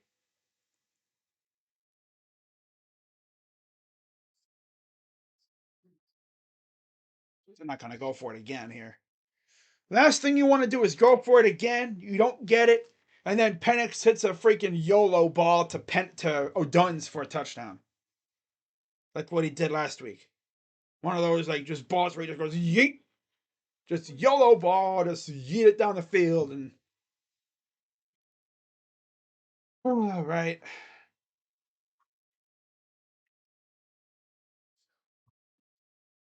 Mm-hmm. But yeah, we're having a blast tonight. Game so far. Much better than last year's game. That's for sure. Much better than last year's game. Last year's game was already over by this point. All right, punts away. And they'll let it bounce right at the 1.5. I bet you Washington just takes a knee and goes in for halftime.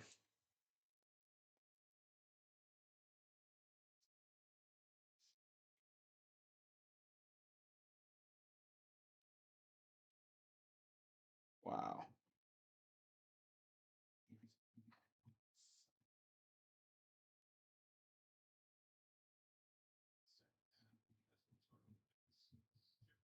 Someone's like, y'all seeing this? Tagging all these Buckeye players. It's like, you know damn well they're seeing it. You know they're seeing that. It's like, you don't even got to ask. Tag Ryan Day. Yeah, if you're going to tag anybody, tag Ryan Day. He's the one that needs to be watching this because he's the one that calls the plays. All right, so halftime is here. And it's 17-10 Greens. They dominated the first couple drives, and then Washington adjusted and made it very close. And then for some reason they decided to go for it, and the Wolverines let Washington right back in the game. It's not what you want to do. You never want to let a team that you know you have the advantage over back into a game.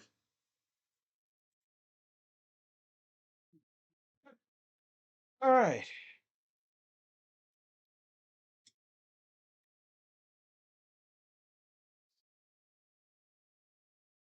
So we got a little ways before the third quarter starts.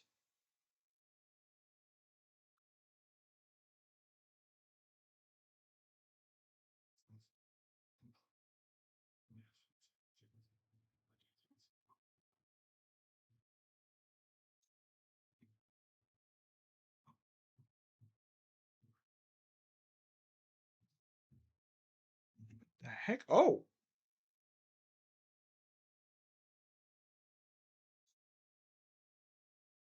I'm watching this woman make a taco. She dipped it like in sauce and then put Doritos. Oh,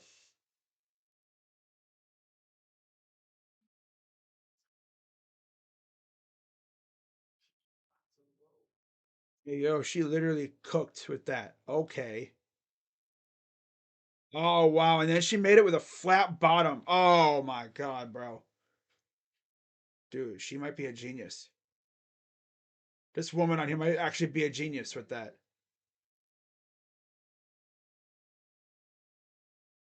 Oh, yeah, she might be a genius with that. Yeah, she might be a genius with that. Flat bottom, but I mean, I think we've already seen flat bottoms too. Yeah, those actually exist. Flat bottom tacos.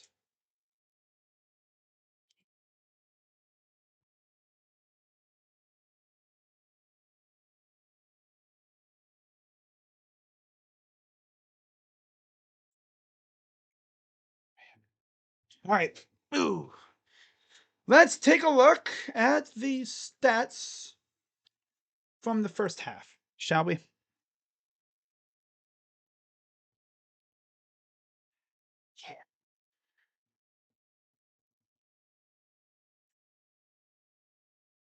All right. So here's the stats and everything from the first half. OBS trolling me again. Gotta love it. Always love it. The trolling continues from OBS.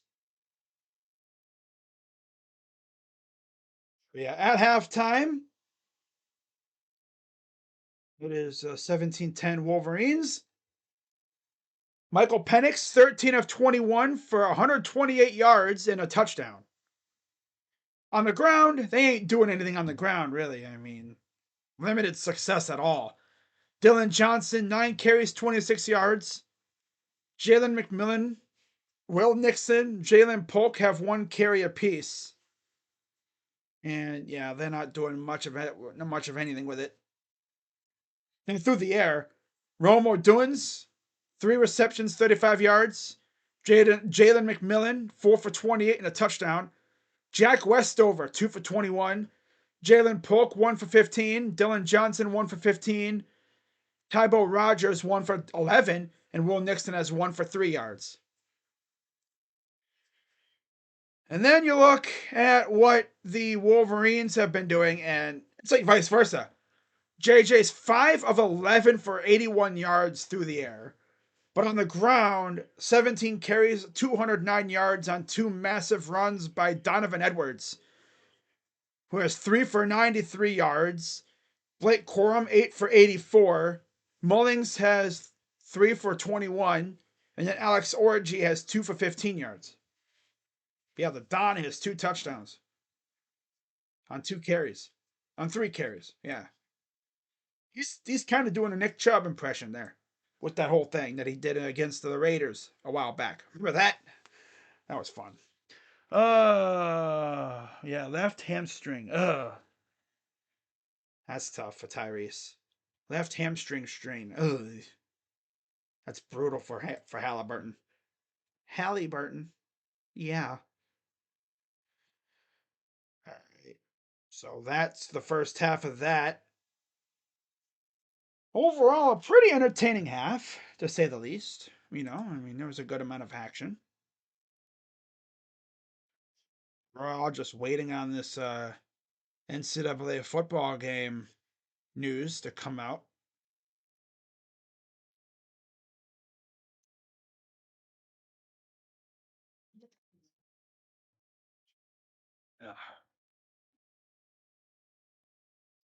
Hmm.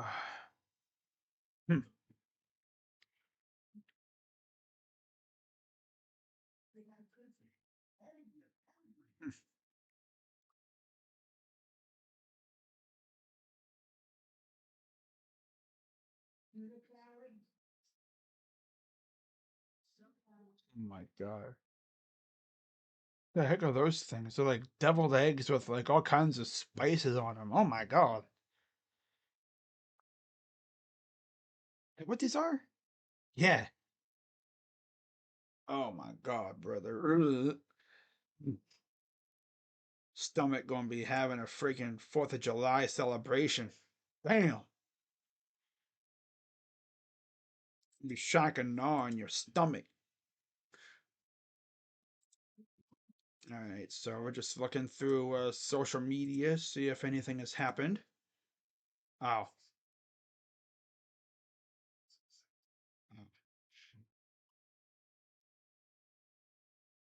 Hmm.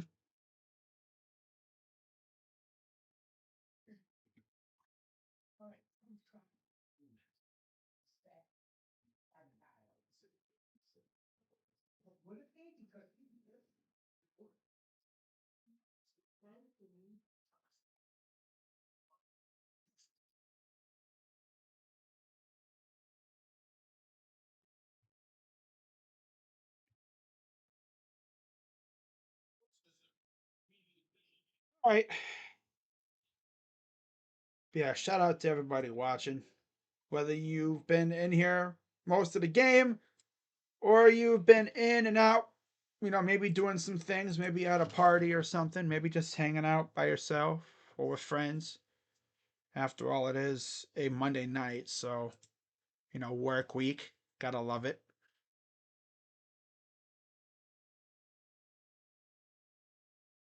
Shout out to everybody watching. And hopefully the second half is as good as the first half. That's all I'll say.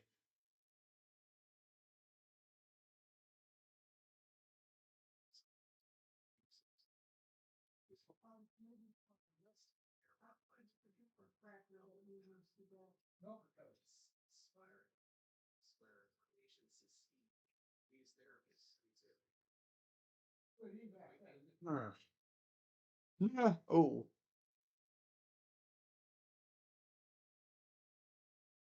let's check on crystal balls.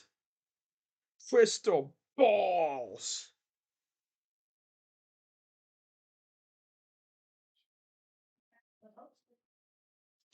Ugh.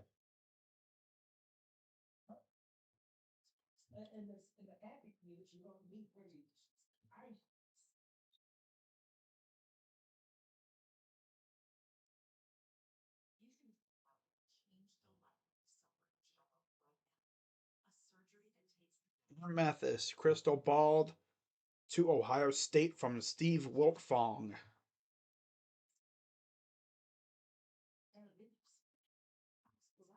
Love it.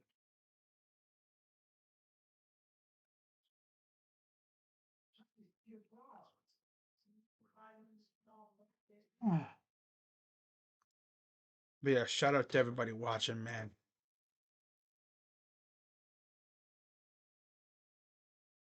At one point I think I had like eight viewers in here, but I know the people be looking for those streams that show the actual game. I know how y'all be. And I'm not one of those guys, unfortunately. I don't show the whole game. Because knowing me, I would do it and I would get sniped off the internet. And I don't want to do that. I've worked way too hard for this channel. I mean, I've had this channel since, God, 2015. Yeah. I really started posting videos in 2015, and I'm not going to put it in jeopardy for college football games. Huh. You know, I mean, if I could show the game without having to worry, I would. Like, if I could literally put the game, like game footage on my screen right here, muted with me on screen too, that would be fun, right?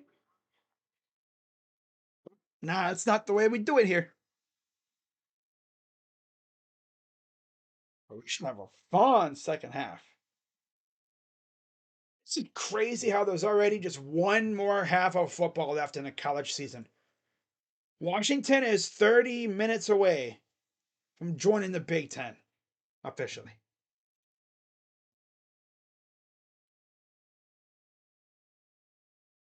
Fact, let's take a look at something. Let's have a little bit more fun here with the recruiting.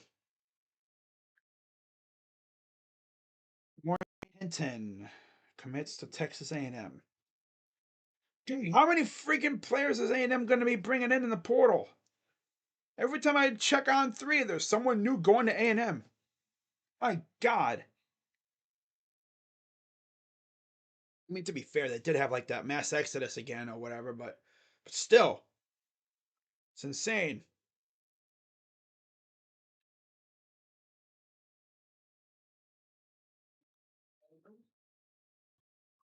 All right, so you look at the Big Ten in the transfer portal. This is the new Big Ten, of course. Wisconsin actually has the number one class in terms of transfer portal. They've lost 16 players, but they've brought in 11. Washington is second with 7. Indiana's third, mainly because they've just completely revamped their roster with James Madison players. Fourth. Funny thing is, Nebraska's fifth, and they've only brought in 3 players. You look at the 3 players they brought in. Yeah, I think they're pretty good. We'll take a look here in a second once it decides to load up. Of course, Microsoft Edge likes to, you know, be unserious. So it's just going to take its time, as usual.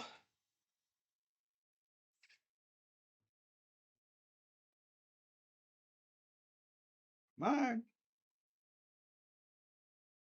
computer.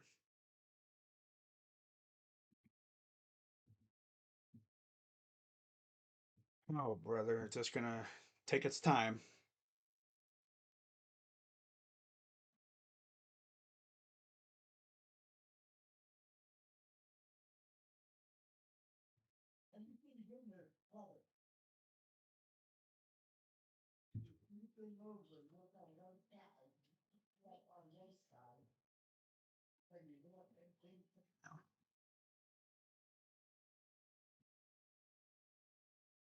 Entire house built in 2 hours in 1983. Wow. Really?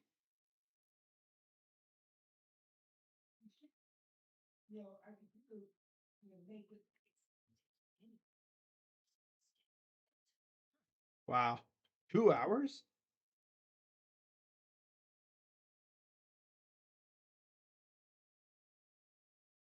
Oh, yeah, because it was pre-built. The roof was pre-made. That explains it. Okay. It's like ain't no way these people built a whole house in 2 hours. But it's like okay, the roof was pre-made. It was already pre-built, and they just used a crane and they put it on top. Yeah, that's actually impressive. All right. But looking at Nebraska, because they're going to be an interesting team to watch next year, they've already added some really solid players in the portal, mainly Isaiah Nayor and Dante Dowdell, who will definitely give that offense even more firepower. The only other player they've added was Bly Hill, and yet they're the number 2 recruiting, like they're a top 5 recruiting class in the Big Ten.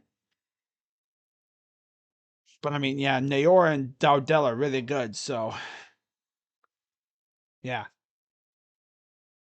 They're the number 5 recruiting class in the transfer portal class in terms of index score.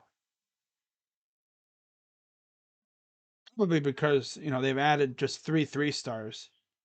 They've lost 6. Wow. -6 in the 3-star department. Wow. Huh. Interesting. Now, looking at the top available players in the portal, according to On3, overall, in terms of uncommitted, let's see who the best available is.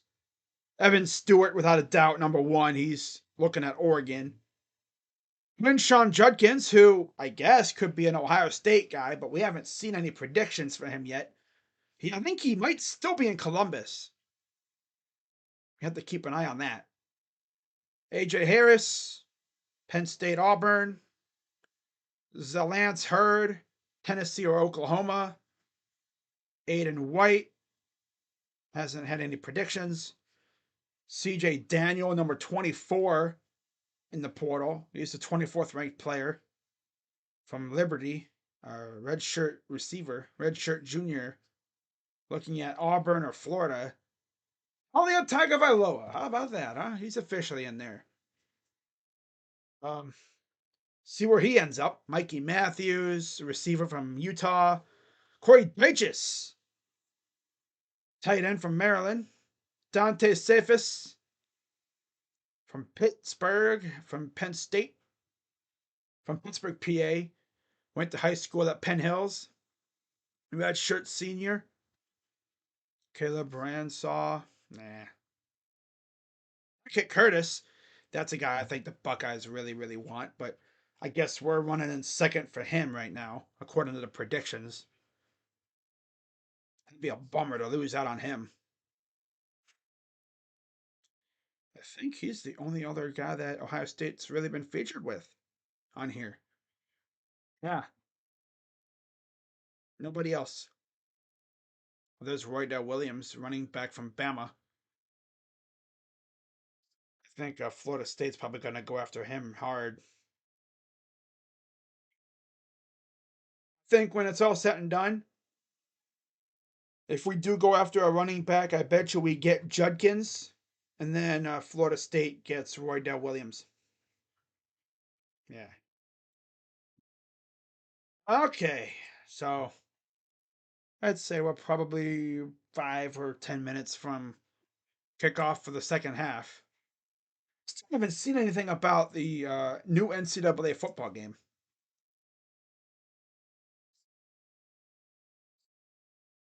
Oh my god, bro! Wow,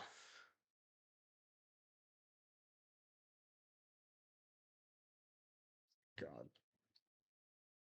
Ashton getting roasted by Brandon Rogers. Hmm.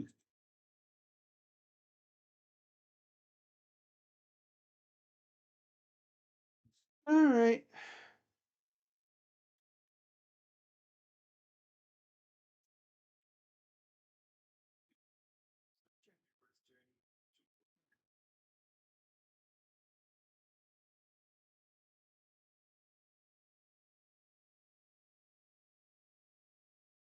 The truth. Wow.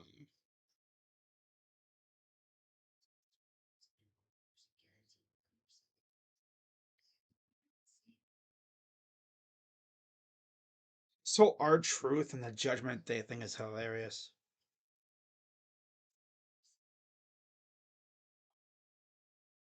Hmm.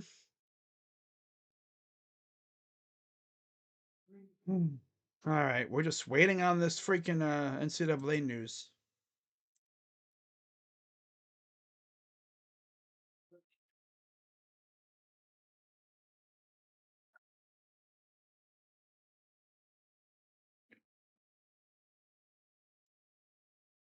Oh my god.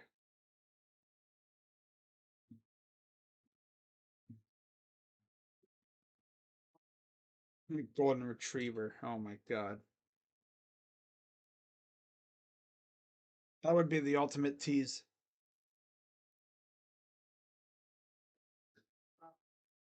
Oh my god.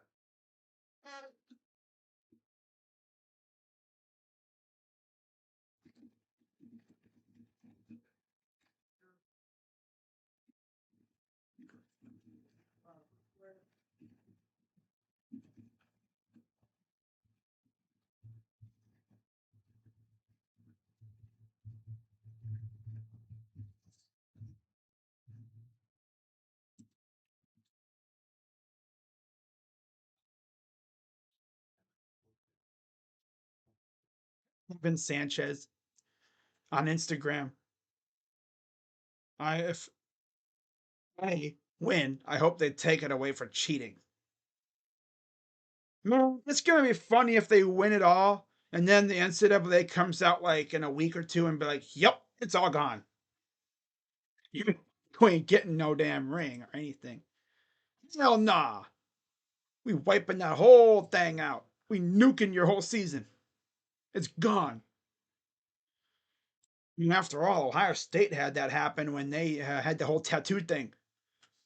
That season they beat Arkansas. What was it, in the Sugar Bowl? Whole thing was wiped out.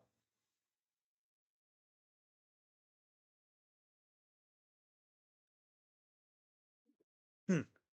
All right. Wow.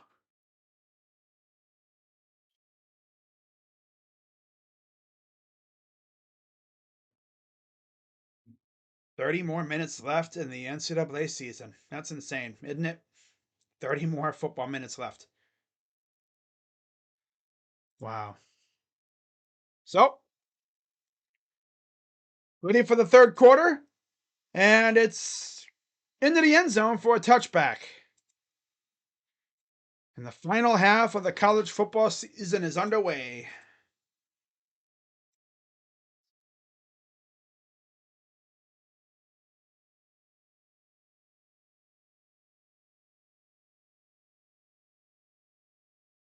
Wait, there's a theory that the characters in Winnie the Pooh represent mental disorders. So Christopher Robin represents schizophrenia. Winnie the Pooh, eating disorder. Damn, really? Rabbit is OCD, which makes sense. First and 10 for Penix. Throws and intercepted. Did he get it? And it's intercepted by Johnson. Oh, Penix, you bum. Why you throw that ball? What's with these freaking these quarterbacks throwing the ball in dangerous spots for no reason? Oh boy. Piglet represents anxiety. Yeah, makes sense. Tigger is ADHD. Owl is narcissism. Eeyore is depression. Huh.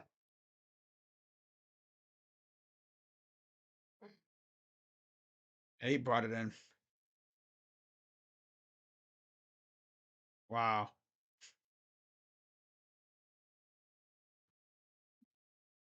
Oh, brother.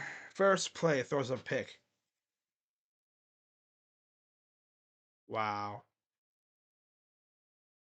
Oh, he caught it all right. Wow.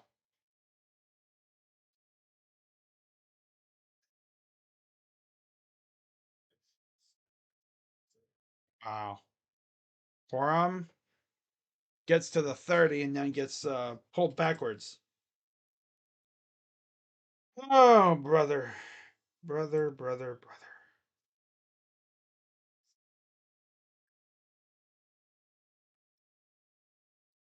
out. Yeah, the ball was came out of his hand.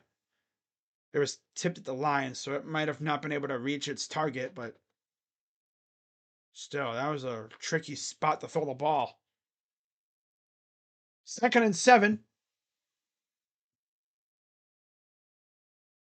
Corum into. I think it is. Yeah. First down. Oh, yeah, they're in the red zone now. Freaking Penix. Oh, you can take Penix out of Indiana, but you can't take the Indiana out of Penix. Bruh. Wow.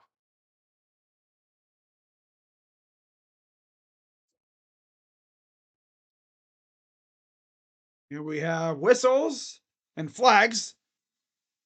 Quite a bit of laundry on the field. Start.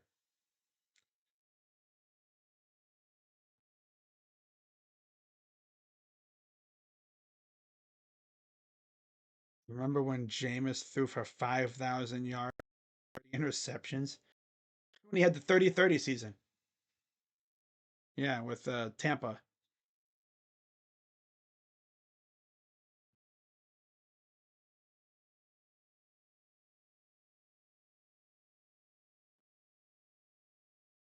First and 15.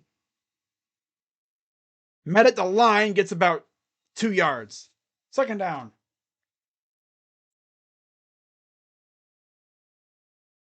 Wow.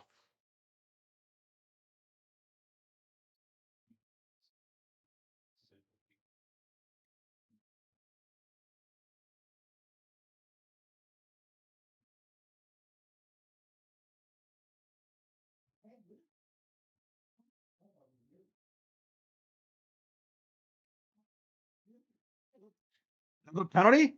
Another flag.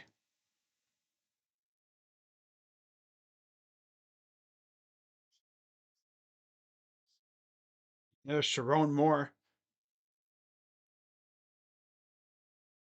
And there's Harbaugh, clearly not pleased.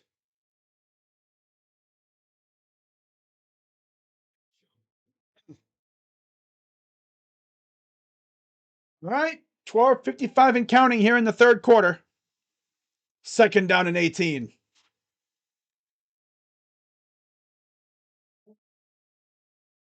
Back to pass. Batted in the air. Incomplete. Third down and 18. Nice job to bat that ball down at the line of scrimmage.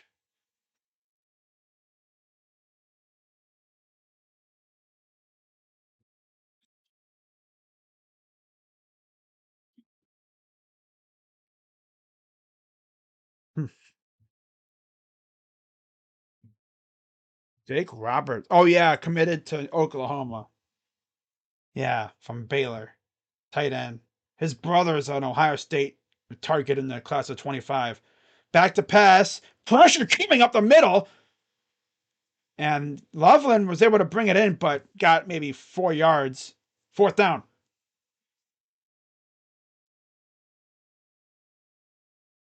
In the end, those penalties really came back to bite them.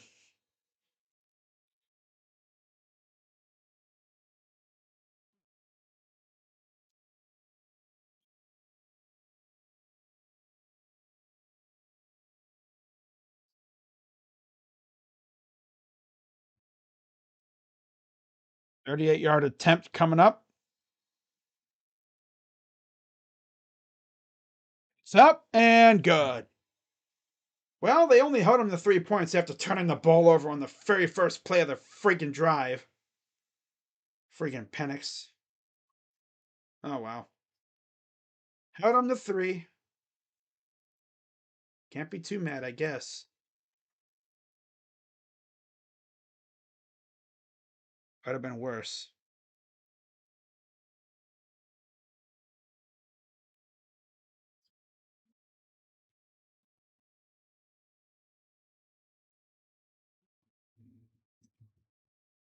Hmm.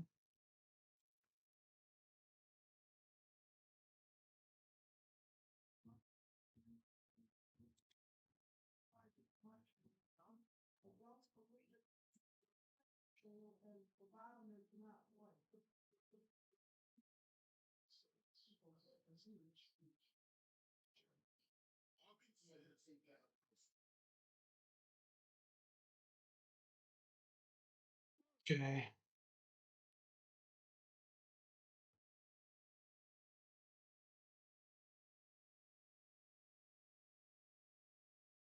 Hmm.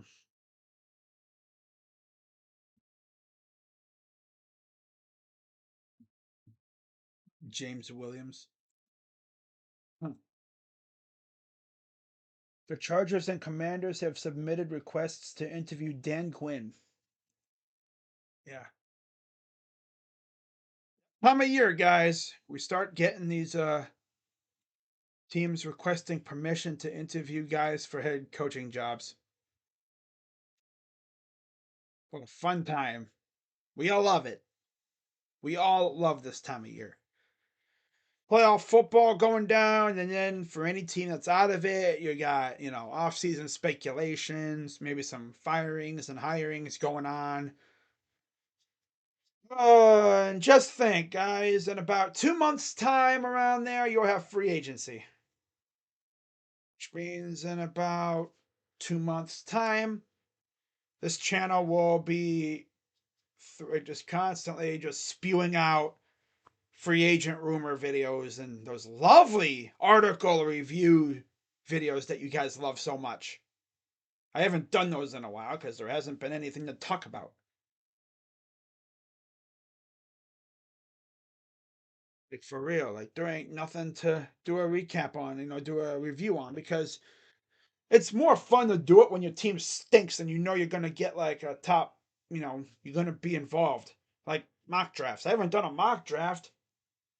I haven't even looked at a mock draft, I swear, in literally like a year. Maybe. Maybe more, maybe longer.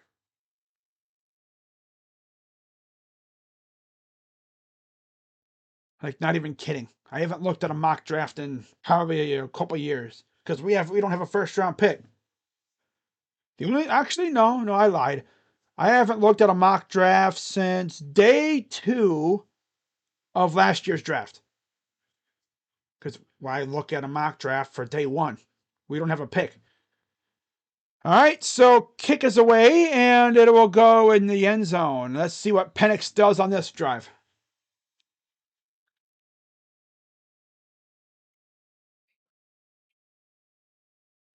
So Penix, I guess, hurt his ankle. Interesting. Something else to keep an eye on. There's Kalen DeBoer, the coach. 11:55 to go in the third. 20-10, team up north. Johnson in the gun, alongside Penix. Hands it off. Johnson gets about a hard-fought 4 yards, almost 5.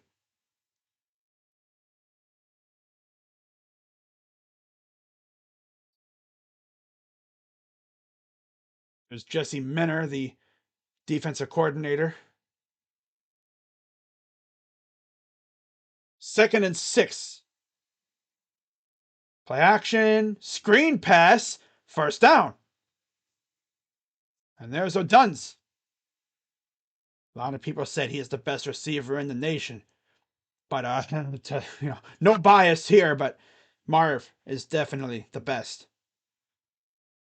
Because I swear Marv literally carried our offense. It'll be fun to watch what our offense is like, next year with Will Howard calling plays. And I even heard we're bringing in an offensive coordinator to kind of run things. So we'll see what they decide to do. 1st and 10. Screen pass. Super effective screen pass. Down to the 50-yard line, gets yeeted out of bounds. And there's the flag. My dude just got yeeted into his own sideline. And that'll be added yardage, I'm sure. That's Page, number 7, the guy that made that tackle on the goal line. Yeah. That's Page. He did that big time play in the red zone against the Huskies for the half before they scored the touchdown. But see, watch. He's player's already blown dead, and then he just yeets him out, kind of pushes him right there. He just kind of extended that left arm. Now they're inside the 35. Shotgun. Penix. Play action. Throws. Tipped. Falls to the ground. Man, when that ball gets tipped, man, because things just fluttering. And it takes forever to fall down. Like it's moving in slow motion. It's like, come on, fall, damn it. Fall. Fall. Damn it. And it's like, yeah. Boom, boom. It's like, okay. 2nd and 10. Next, gonna hand it off, and he'll fall for about 2 yards. Down.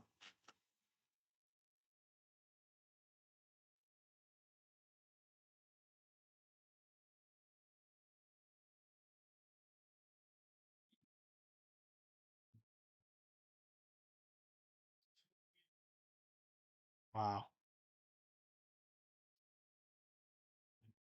3rd and 8. A lot of movement on the Washington side, getting into formation. Shotgun empty. Penix back to pass. Throws it. Okay, that was a good play. They had a free rusher coming off the edge. So we had to kind of get that out quickly.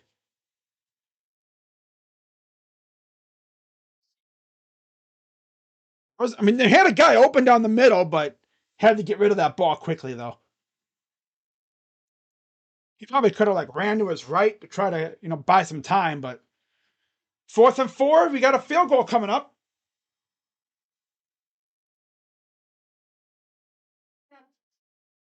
Oh my God, John Morant, season-ending surgery, bro. 45-yard attempt. Snap.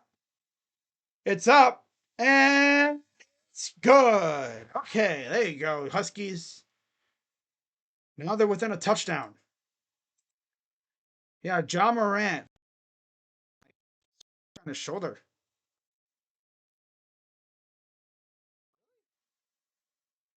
Yeah, Woj just tweeted it too. That's brutal, dude. He just came back and they were rolling with him. It's brutal. Ouch. The thing is, he really wasn't eligible for any awards because of the suspension. That's tough. He just came back and he was cooking too.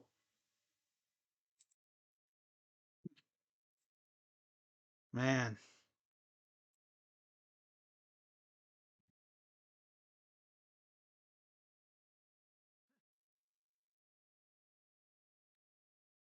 that's funny.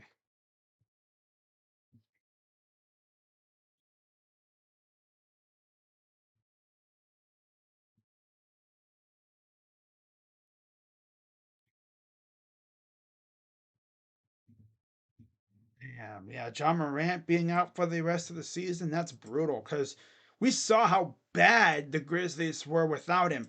And then he comes back and they were cooking. They were looking good. He's hurt. Season ending shoulder surgery. Oh, wow. Yeesh. Damn, that's tough. That's brutal, man. That's labrum stuff, man. Brutal.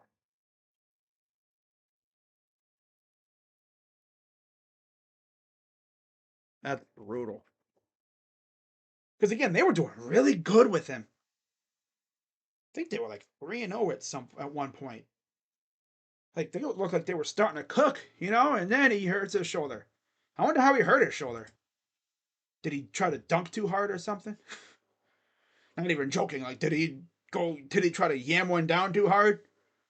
I know that dude tries to like throw the ball through the hoop and put that hoop out of business when he dunks it, but still, that's tough news to have, especially when you're the Grizzlies and your season's practically cooked now, just like the Hornets with LaMelo last year.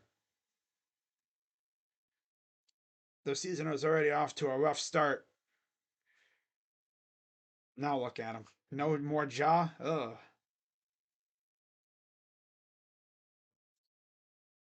They couldn't even get him for like a full couple months.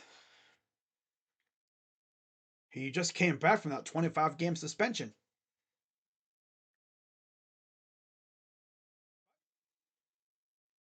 You know, the day goes on. He's away for Washington, and the Wolverines will get it after the fair catch.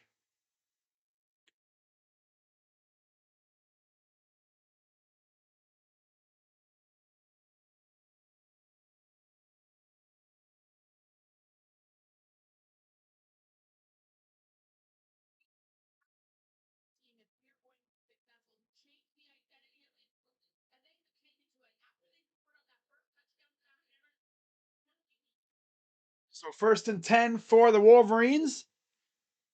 There's Sharon Moore, the offensive coordinator. He was the acting head coach while Harbaugh was suspended. 1st and 10. Shotgun. Two running backs in the backfield. Hands it off to Edwards, who gets a couple yards, and then that's it. Gets about 4, maybe 5. 20-13, team up north. 8:48 to go in the third. Oh. 2nd and 6. It was a gain of 4.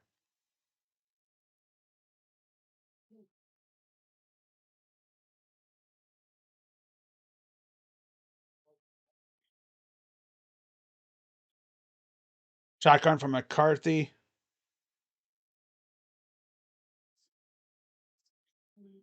They're going to run it up the middle with Edwards, and he'll get about 2, maybe 3.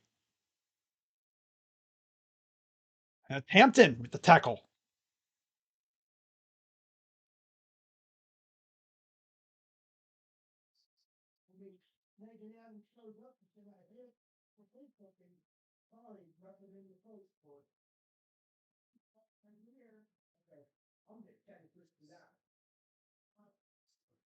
And 2. For him. And he'll get blown up in the backfield. Damn. Yeah, they were like, yeah, well, let's just ruin their day real quick. That's Bruner. 42 for the Huskies, bringing them down. Another loss. So the drive really goes nowhere.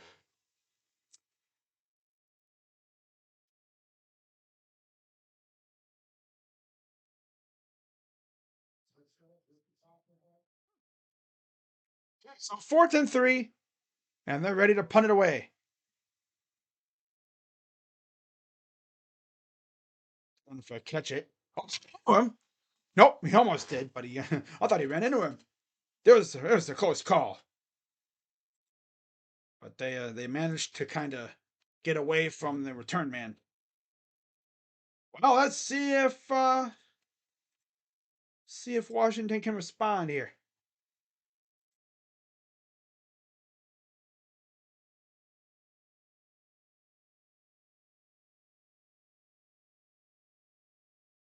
And Morant out for the year. So he suffered a subluxation of his right shoulder on Saturday, and after ongoing soreness and instability. Ooh. Damn.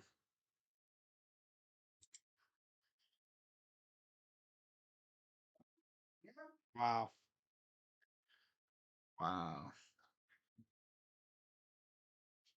Hmm.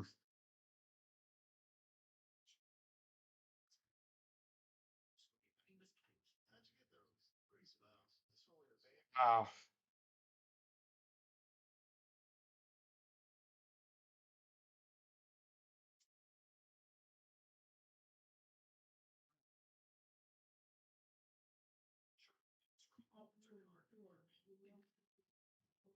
Alrighty.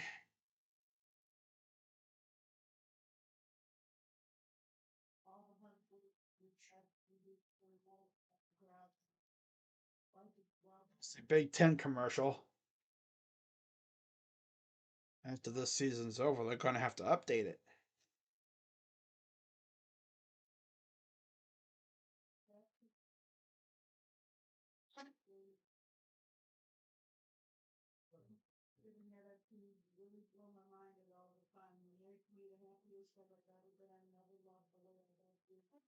Hmm.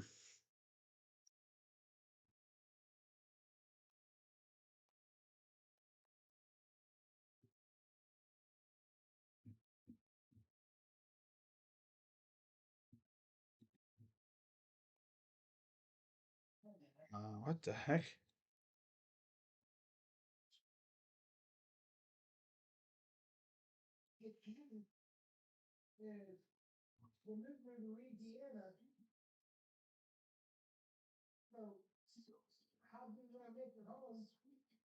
Wow. Hmm.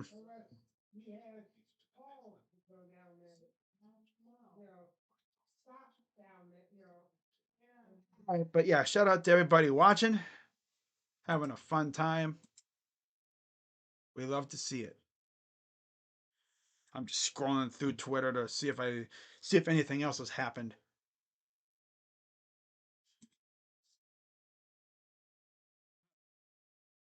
Wow.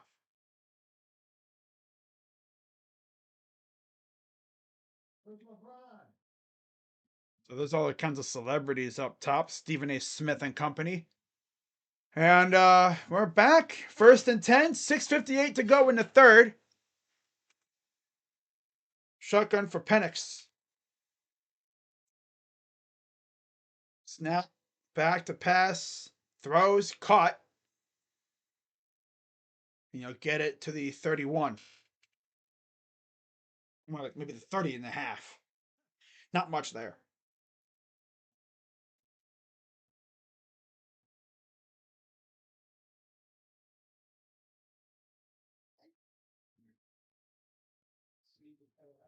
6:33 to go. Penix having a pretty good game. 17 of 27 for 159 yards and a touchdown.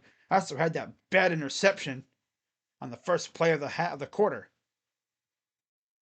Back to pass. Oh, nice screen. Oh, beautiful pass. Into space. Gets past the 40, near the 43. Man, utilizing the screen game. Good stuff. Good blocking, too. Wow.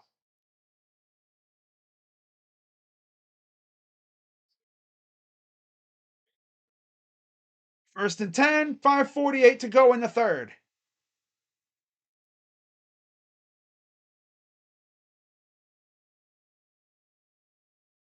To pass.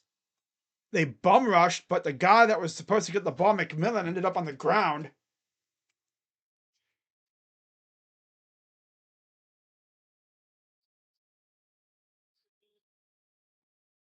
Huh.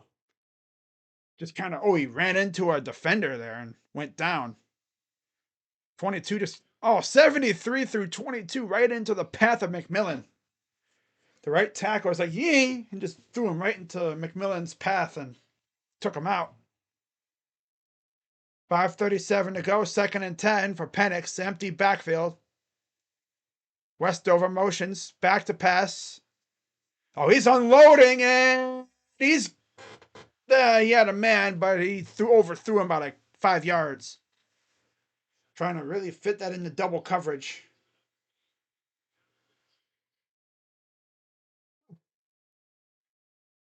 That was Polk, I believe. Yep, trying to go to Polk against Wallace. And Saab was also in on the coverage.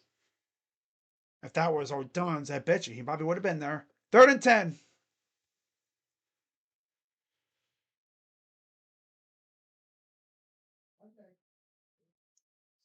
5:30 to go. Snap. And we have whistles. Yay, we love whistles. Look at me, false start.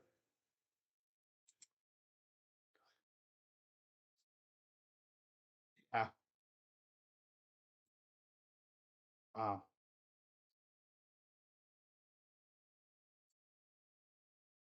Nebraska, Iowa. Yeah, they haven't added the new schools yet, obviously, to that commercial. They have the Rose Bowl, but that's it. I'm sure they're gonna add to it. That'd be weird, but yeah. 3rd and 15 after the penalty. 5:30 to go. Shotgun for Penix. Wolverines bringing some heat. Throws, and he bobbled it.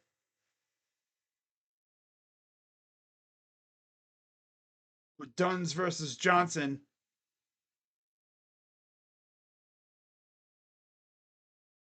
He's kind of grabbing him, but they kind of grabbed each other. I mean, yeah, they weren't going to flag that.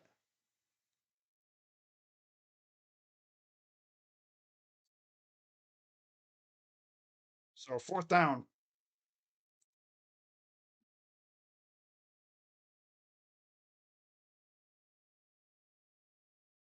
It's the punt. Oh, they almost got to that. That ball's going to bounce all the way down to the 6.5 yard line. Wolverines take over.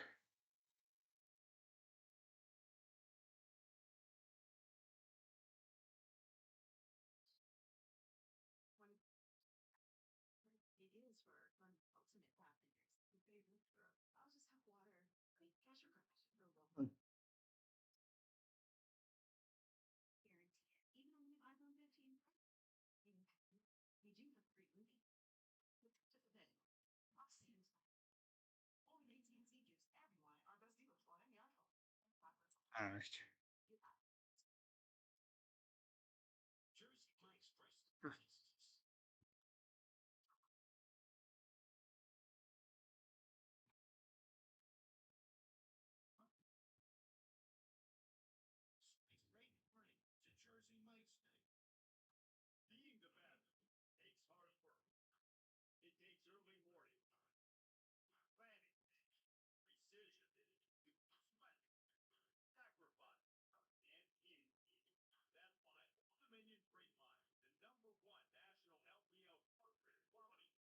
All right, so let's take a look at Tankathon here, because with the John Morant injury, they're going to jump up there real quick.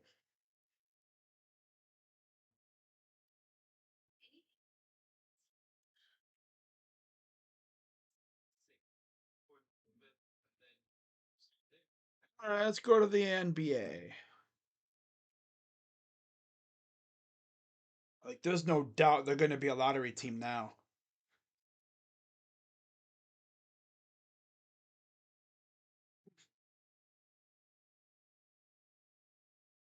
Yeah, they have the 6th overall pick right now.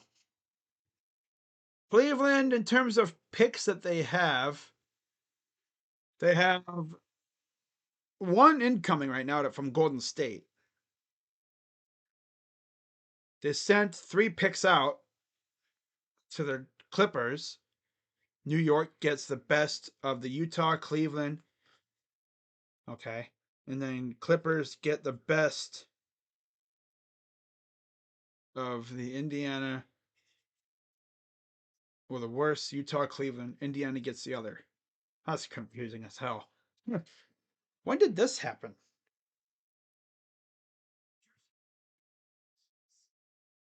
And currently they have the Cavs selecting Bobby Clintman.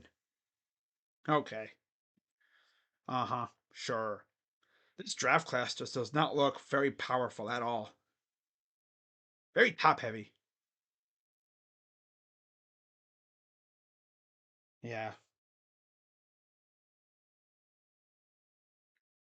Yeah, there's not a whole lot of big names that I would want. So, yeah. All right. 1st and 10 for the Wolverines in their own territory. Borum loses, 2 yards, but they're just gonna say he was stopped at the line of scrimmage. I was for him. For less than 5 minutes here in the third.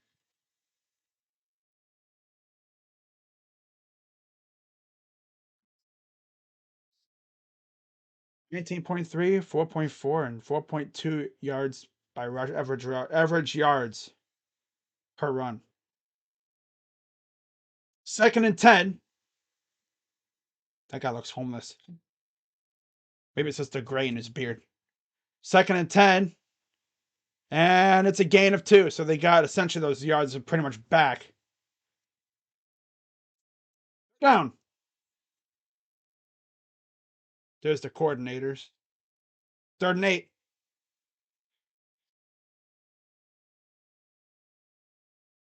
Wow.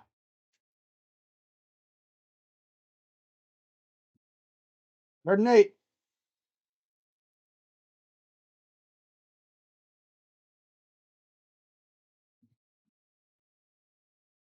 Shotgun from McCarthy. Dogs bringing some pressure. Back to pass. Pressure coming. He's going to run. Gets the first down and more. Wow. Just one little hole and McCarthy blows through it for massive gain. They backed off, and that backing off opened up that hole, and nobody was around, and then they whiffed on a tackle. Oh, on 3rd and 8, too. Man. Can't have that happen. Now they're already at the 31. Here's another run by McCarthy. He'll get the first down.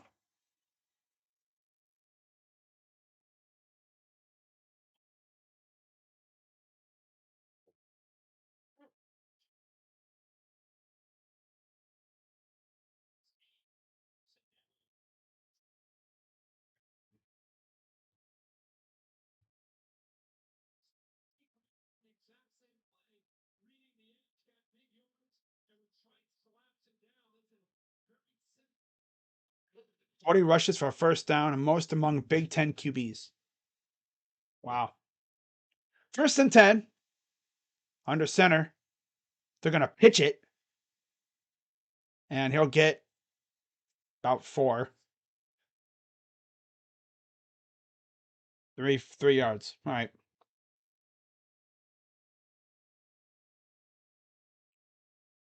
It's crazy that after this game's over with, I won't be doing an Ohio State game stream until, sheesh, September. That's insane. 2nd and 7.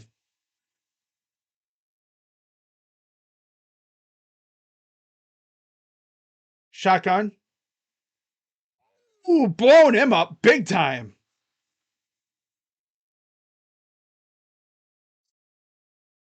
Their team blew that play up completely. And a little dump off pass. And yeah, 13 was not fooled. Wow. Almost knocked that ball out with his helmet, too. That ball almost got knocked out with his helmet. 2 tackles for Cameron Fabricalanen. Wow. 3rd and 10. Huskies crowding the line again. They're probably going to back off like they did last time. They're going to blow that up. And they will get him that time. Still got a couple yards, though. 4th down. Minute 15 to go in the third.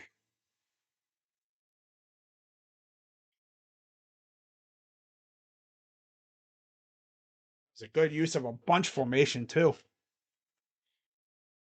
A good job by the corners to get through there and make the stop. Force a punt on 4th and 5.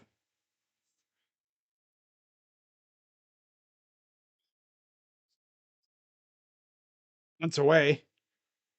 It's a high punt.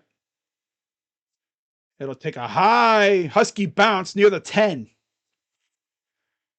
That thing was straight up boing. That thing spiked in the ground. Damn.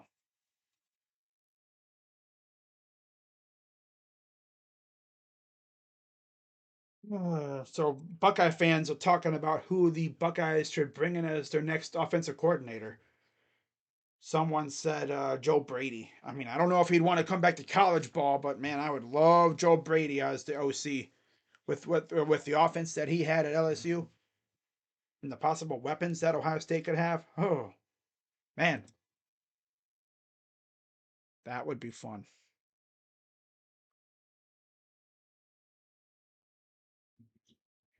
All right, 1st and 10 for the Dogs, the Huskies. Throws. Over throws his man. Penix, you stop your dudes, man. That would have been a hospital pass if he caught that ball, though. It was damn near a hospital pass, regardless. God, gotta stop overthrowing your men, dude. But even if he didn't overthrow him, like, it was a dangerous throw. 2nd and 10. Snap. Throws. This is Westover. Oh, nice move. Gets the first down. That's a little cut move. Had two defenders there, and he just kind of stopped in his tracks and then went upfield.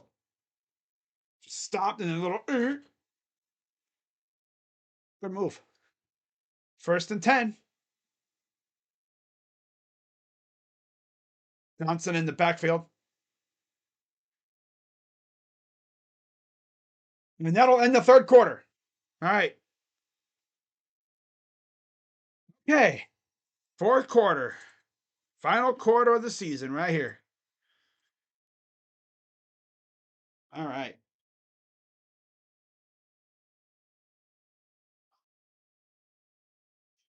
Grabs or throwing off these deep balls just enough every time. Can't fault for the refs not calling it. They would be dumb not to take advantage, right? I mean, these corners are just grab, grab, grab, grab, grab,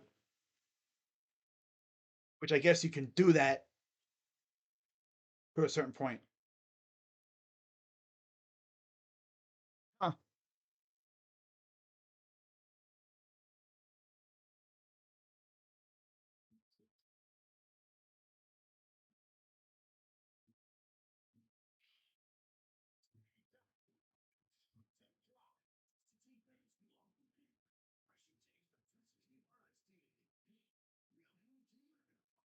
Huh.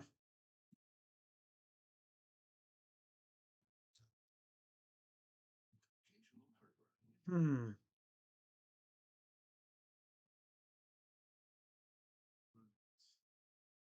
Home teams should be allowed to wear white gloves, right?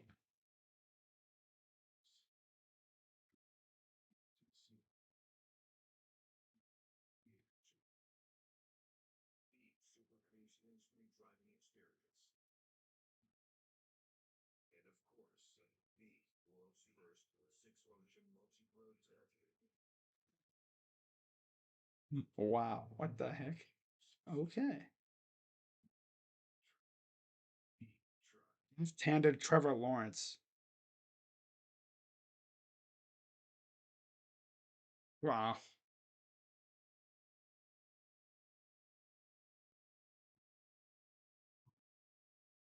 Ah, damn. People roasting Michael Penix on Twitter. Damn. He's missed on some throws though, man. Damn.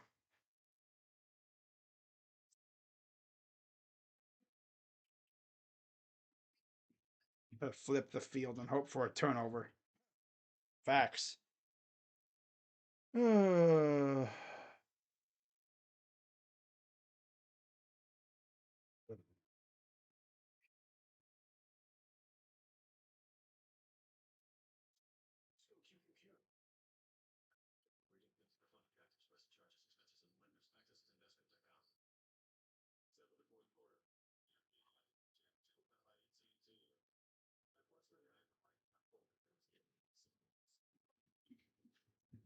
this Penix talking to his guys. I think that's heading into the 4th quarter. Yeah. Rallying the troops a bit. keeping them locked in. Good stuff.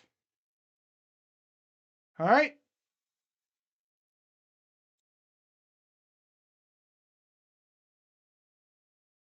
Going to hand it off to Johnson, and he'll get dragged down for a gain of about 3.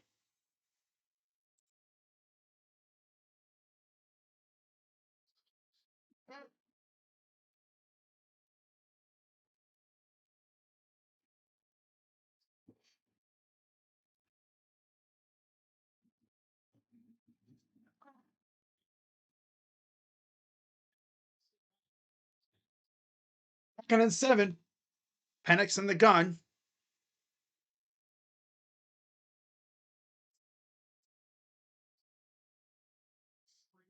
Snap. Quick pass. Caught by McMillan. Gain of another 2. They got to get the ball out quick because there's always a free rusher. 4.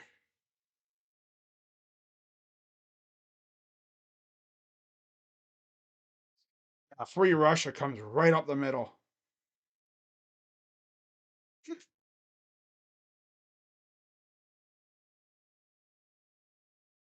Shotgun for Penix.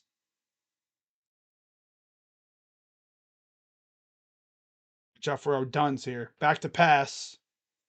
Hot. And he dropped it. My God. Drop.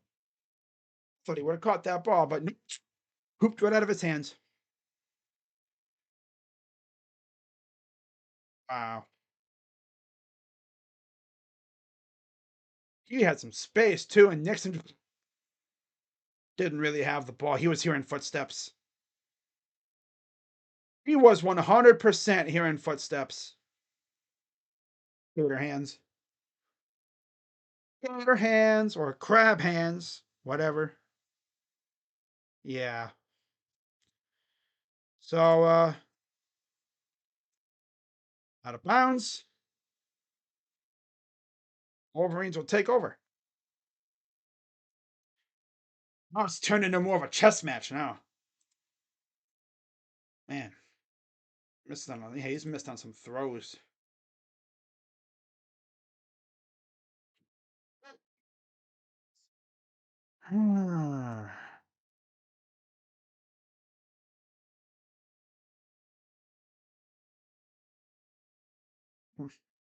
World Heavyweight Championship, Jinder Mahal versus Seth Rollins? Huh? Yeah, how about no?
Oh, man.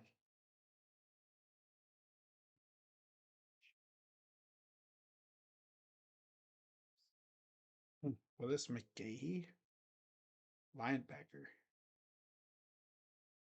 Uh,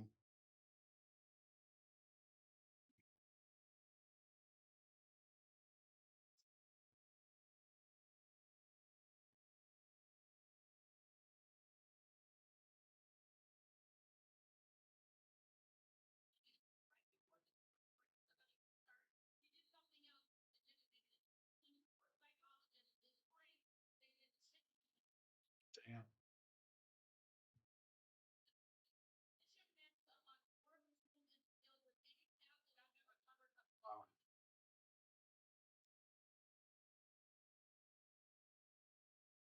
Wow. Shout out to everybody watching. Anybody who's watched. Yeah. Got ourselves a chess match, ladies and gents. First and 10 for McCarthy. Rolls to his right, throws, and he bobbled it and dropped it. It's always dangerous when you bobble that ball because one bad little poof, that ball goes airborne and it's a duck. I've seen many, many times where a receiver tries to get a ball, goes off the hand, and it gets picked off. Yep. Seen that happen way too many times.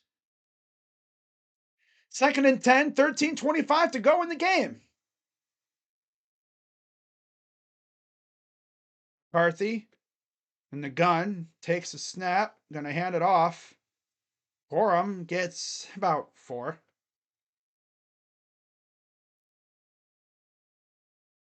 Washington has definitely stepped up big time since giving up those 2 massive runs to Donovan Edwards in the first quarter on the first 2 possessions, seemingly. They've settled in nicely. But you'd expect them to, right? Make adjustments and adjust and everything.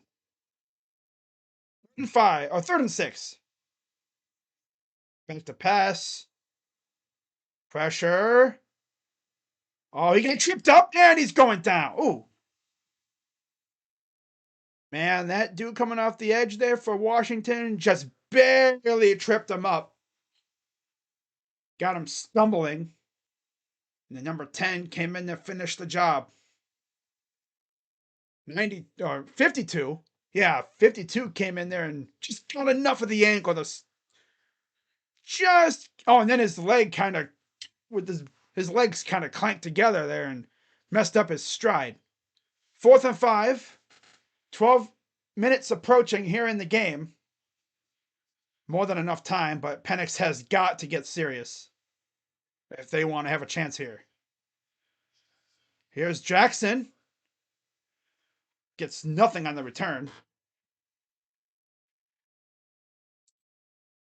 And now Washington gets the ball back.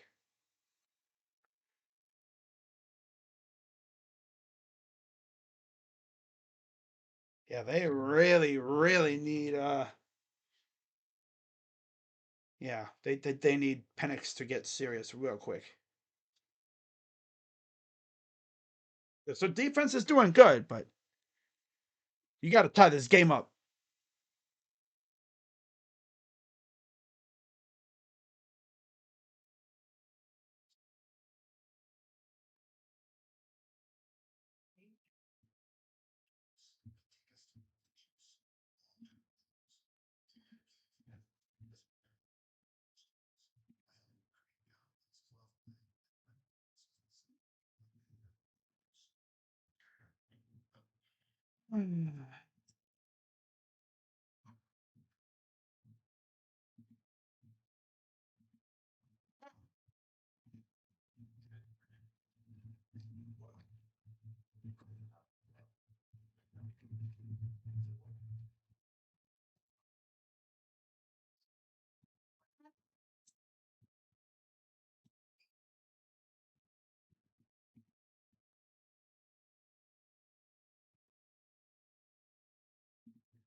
Will Johnson getting away with murder. Yeah, I mean, you might as well say he is. They're just letting him do whatever he wants, seemingly. Oh, no targeting there? Interesting. Don't even look at it. we already know Big Ten refs would have been like, "Yep, that's targeting. Get him out of here." Oh man, Big Ten refs call everything. ACC refs don't call a damn thing. ACC refs are just too busy sitting back and just watching the show. Let you get away with freaking assault. Yeah.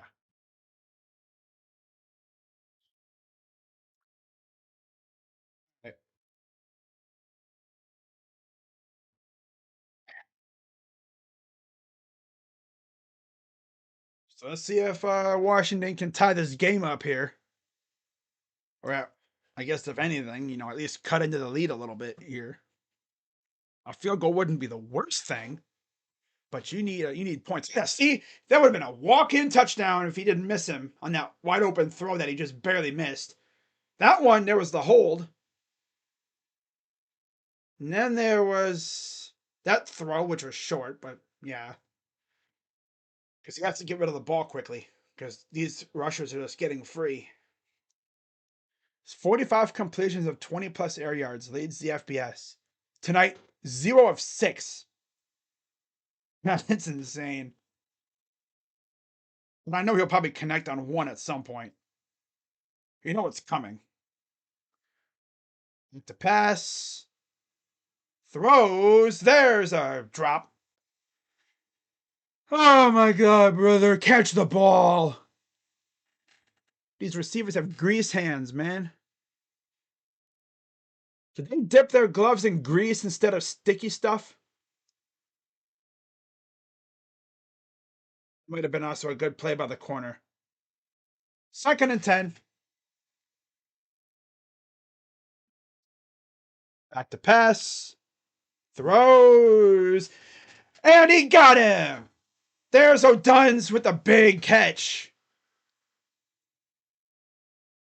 There's a flag.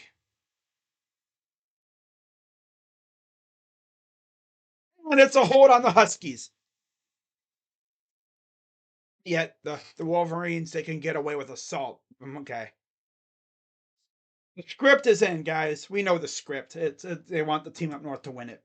And then the NCAA is going to wipe it off the map when they drop the hammer in a couple months or whatever. ACC refs are just weird. Ay, ay, ay. So now they call holding.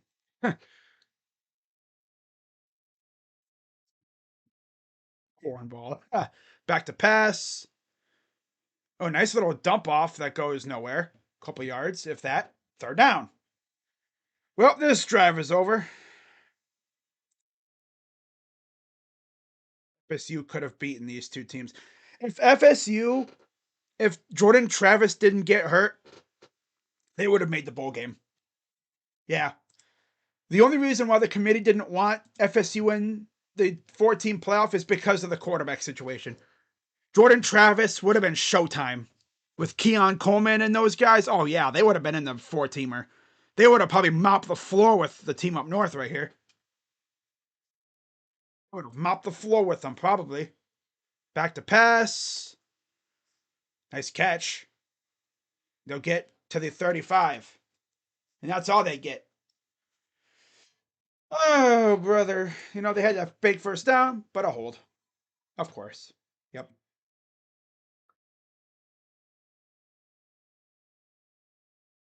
Anti-Texas versus USC Rose Bowl. Right? Being played in Pasadena. Bruh.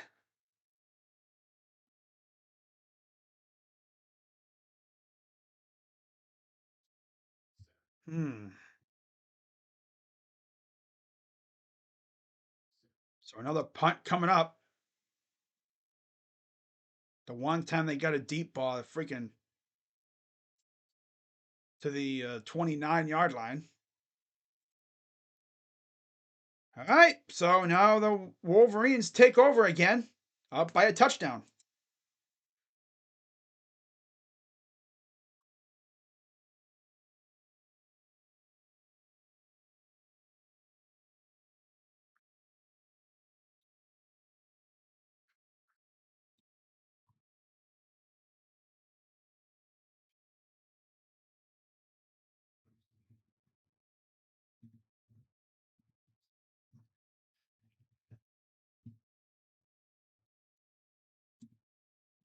Wow.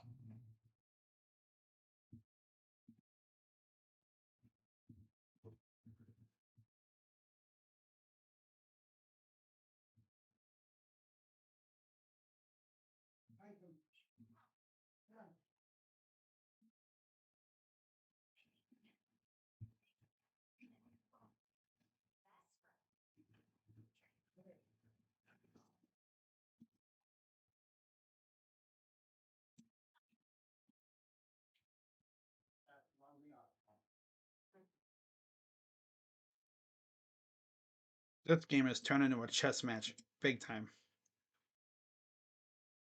That's the one that gets called. Man,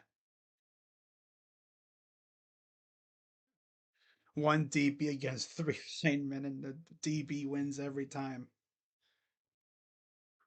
Oh, brother.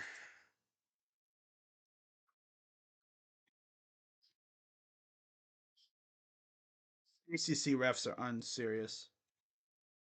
They let the team up north just get away with assault, and then they call like a sus flag on friggin' Washington. Okay. Uh huh. Yep, we know the agenda. They have an agenda. Pretty obvious at this point. It is very obvious.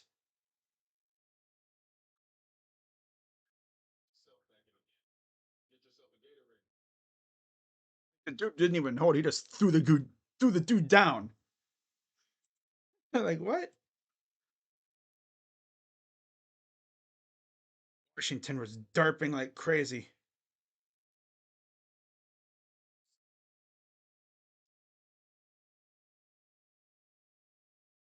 Oh, bro.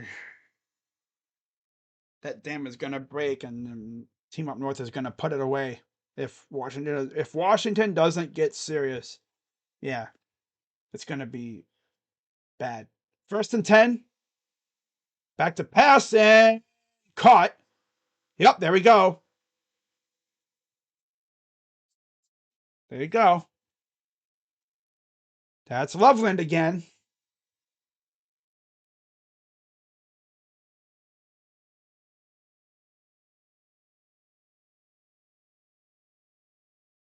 Heck was 7 doing? Did his controller lag or something, bro? Damn. 1st and 10. Hands it off. Gets about 3. 9 minutes to go here in the fourth. Yeah, Washington ain't gonna do it. They had so many chances. They just burp. They are the biggest derp ever. Doesn't really help that the refs literally bailed out the Wolverines on a sus holding call. Oh, brother. This is how they're going to end the 4-team CFP? Hmm? With this kind of game? Plastic. The action. Elson, first down.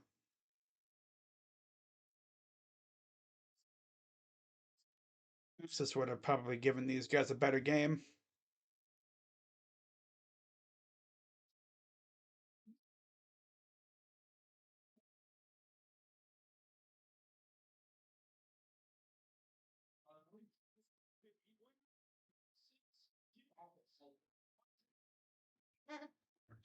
They're in the red zone. 8 minutes to go. Washington had their chance, and they derped many times. Gonna hand it off. Gets about 3.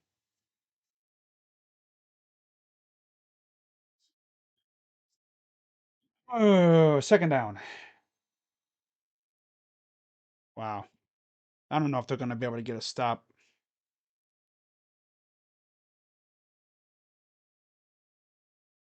Oh, bruh.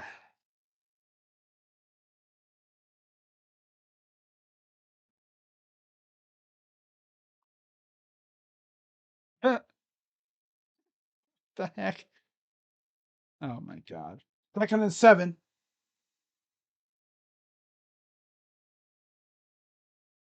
This guy's missed. Touchdown Wolverines.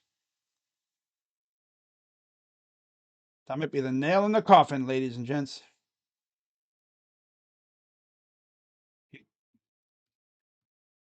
Huskies had their chance, but they dirt.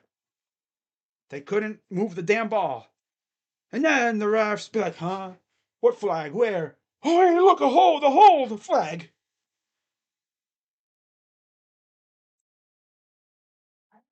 Yeah, the refs have an agenda. The script, we all know the script at this point. Team Up North's going to win the Natty, and then the NCAA is going to. Did he make it? Oh, he did. Of course he did. God, he spiked it off the freaking side thing. Goalpost. Man. 27-13.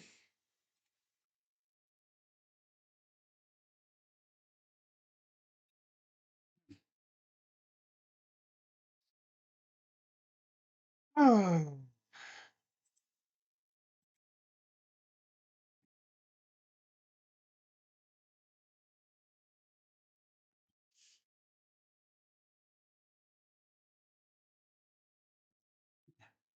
Let's be serious here, though. If Georgia wins the SEC title, they probably mop the floor with both these teams. I mean, let's be serious here. Georgia would probably like moonwalk their way to a freaking championship. Florida State too, if they would have had Jordan Travis. But yeah, bad things happened. Jordan Travis got hurt. Bama got insanely lucky a couple times, especially in that Auburn game.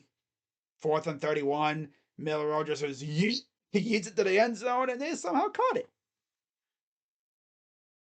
And then, they decide, hey, let's run a QB sneak 4th down in the Rose Bowl. I don't know what this game would have been like if it was Alabama versus Washington.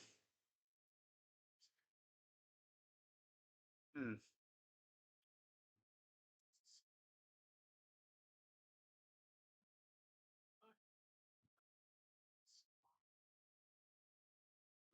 And there was a lot of freaking holding on the Michigan side, but they ain't calling it. These refs are blind. But then, of course, they got eagle eyes when there's a little. There wasn't even a hold on Washington. Oh well, the agenda is exposed at this point. Mm-hmm. Yep. Uh-huh. McCord, if you are seeing this, this is your fault. Uh-huh. Yep. It's all your fault. It's all your fault, you bum. Enjoy Syracuse, you bum. Playing in front of a few thousand fans in the ACC. Mm. Mm.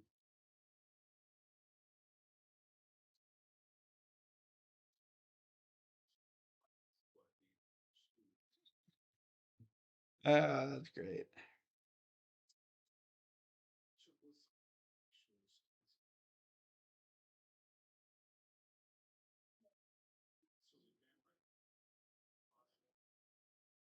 Wow.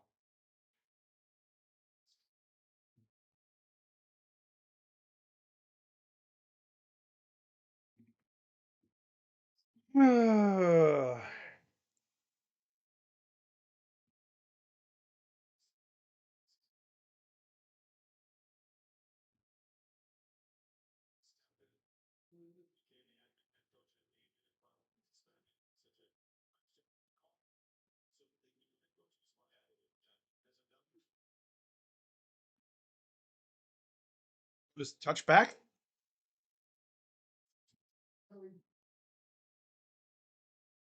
About 7 minutes to go, but Washington has to do something here.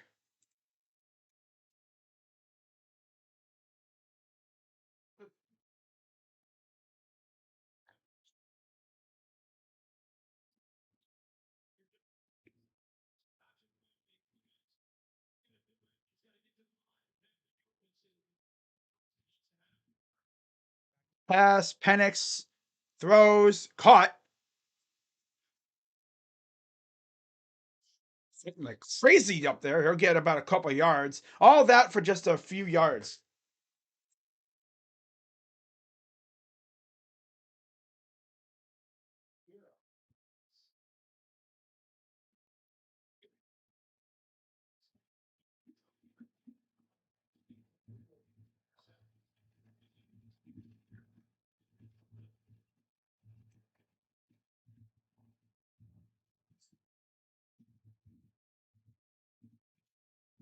The pass. Throws it deep. It's not a man. It's Duns. Makes the guy miss. He's inside the 30. Would have done that earlier, but no. No, I gotta be on serious real quick.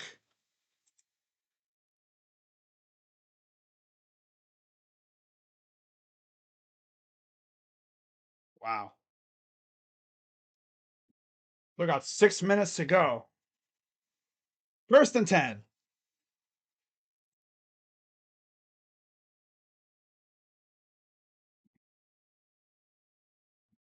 And we got flags.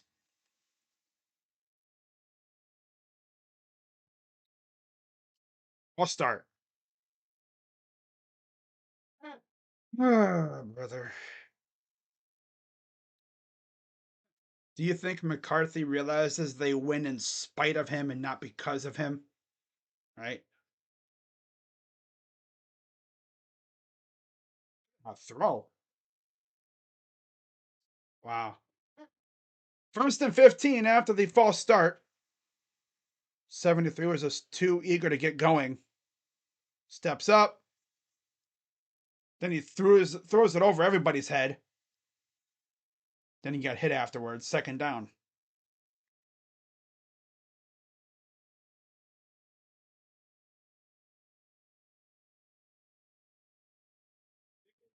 There was really no. And 37 was open, but he overthrew him.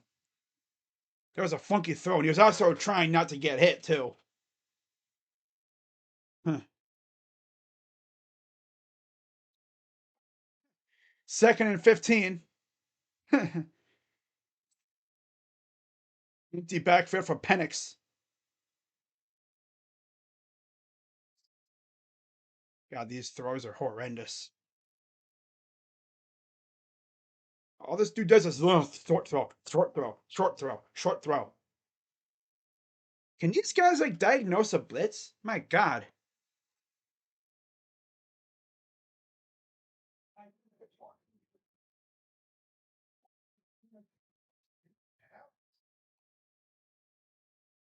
5 minutes to go here in the fourth. Third and 13.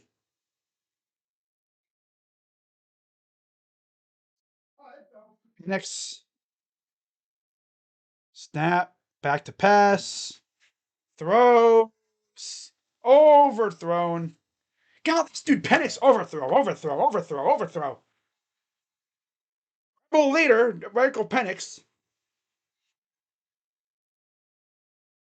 Call him Rebel Leader because he'd be a good overthrower.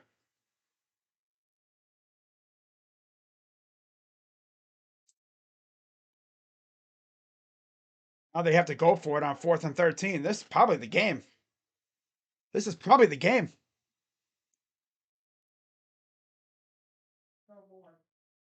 We have a timeout.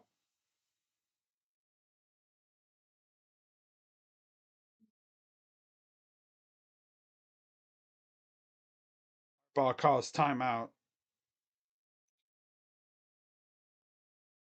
Oh, brother.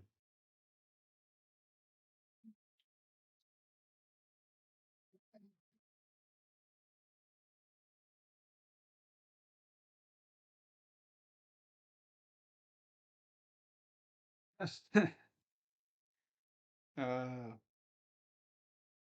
wow. Wow.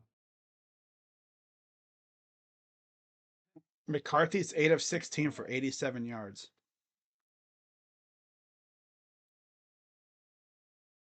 All right, fourth and 13. They are going for it.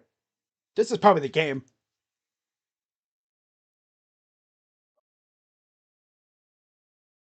Shotgun.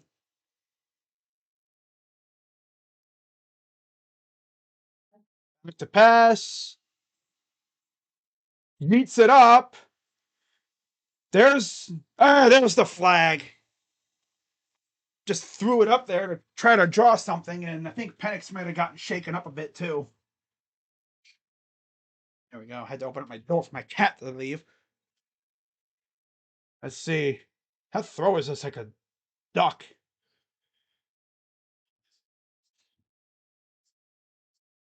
All by both teams. Holding offense.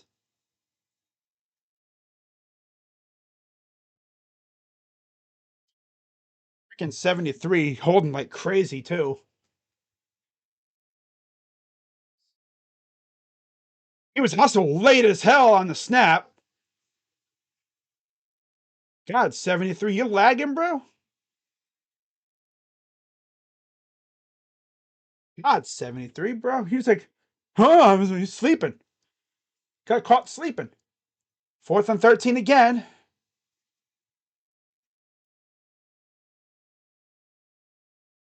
Shotgun for Penix. Snap. Throws. Oh, and it's intercepted. And Sanders still is going to take it to the house. He damn near took it to the house. Oh, Penix, you bum. Oh, this game's over now. Yep. Yep. It's more than over now. Texas really probably should have been in this game because Penix is beyond unserious. God. No look and sailing it 10 yards over the tight end's head while Penix honestly could have taken off. Oh, he had a dude open there in the left there and he went to the right in traffic. Oh, brother. Wow.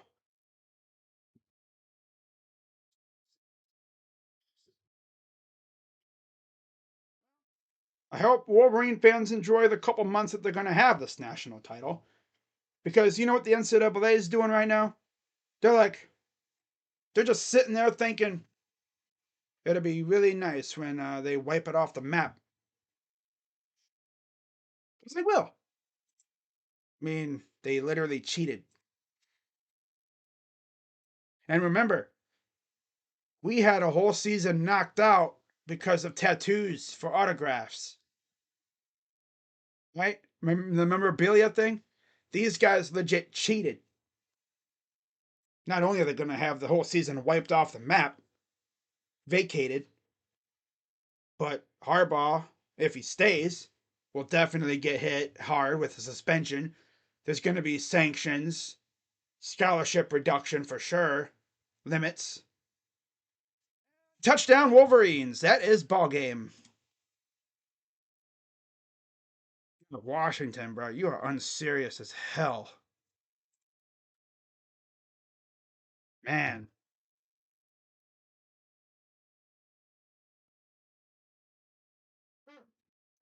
And you know what? We can honestly blame a couple people for this. Ryan Day's dumbass because unseriousness, and Cal Honda McCord because, he's ass. And then, well, I don't know. You can blame a lot of people. Yeah, like I said, the NCAA is probably going to wipe this out in a couple months. So, all I'm going to say is enjoy it while you can, Wolverine fans. At least ours was legit.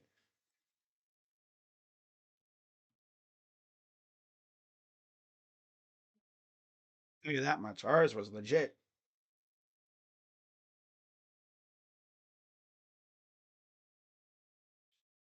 Wow. Wow.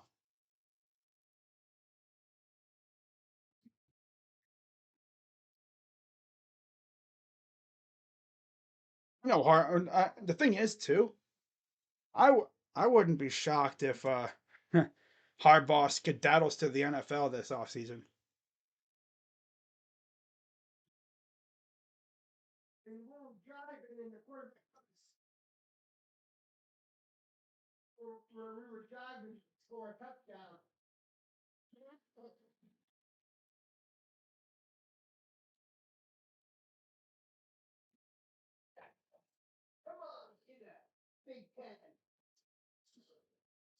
The one thing though, the Big Ten's gonna be fun next year. Oregon's like, okay, don't worry, we'll mop the floor with these losers next year.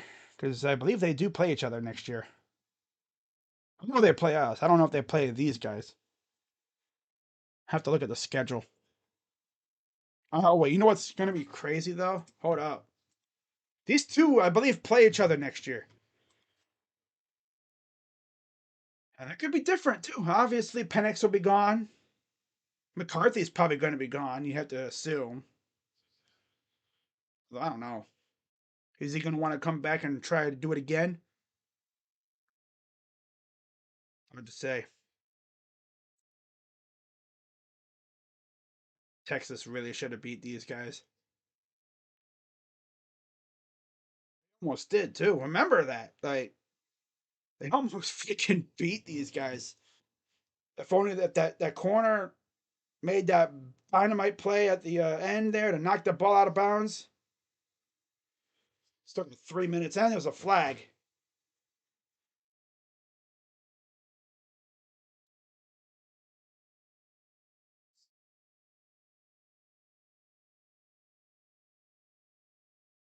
Yeah, so the Wolverines. Oh my God, their schedule is brutal next year. Holy crap! They play Texas. They play Texas, USC, Washington, and Oregon. Not to mention they play us. That's that's. They actually play two of the other three CFP teams. Yeah, the only team they don't play is Alabama. Oh yeah, there's the hit right there. Ouch.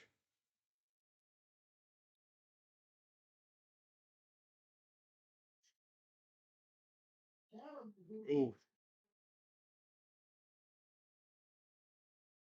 wow. Ohio State coaches who allowed to win a national title on their watch: John Ekstrom, Perry Hale, Edwin Sweetland, John Wyatt Wills, Sam Williman, Wes Fessler, John Cooper, and Ryan Day. Ew. Allowed. That's a weird tweet.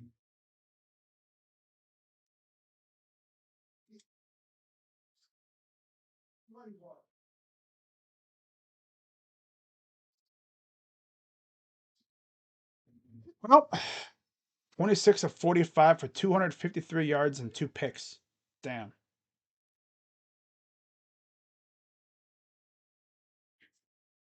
3:05 to go. Back to pass. Throws. Tipped and incomplete. Third down. 2:58 to go.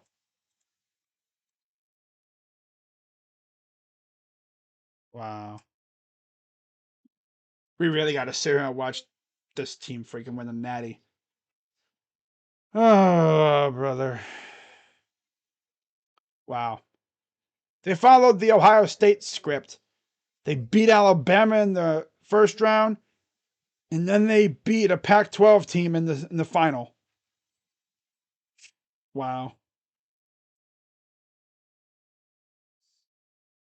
So these receivers do not like running to the sticks, man. I tell you, they are so scared of running to the sticks.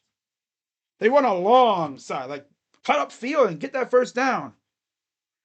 Why are we running like backwards, damn near? What are we doing?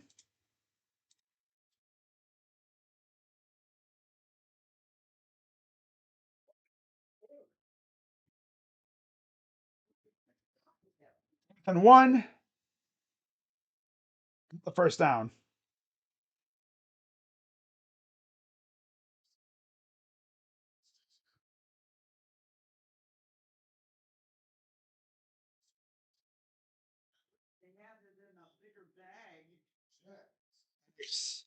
Throws, caught, dropped it. Wow.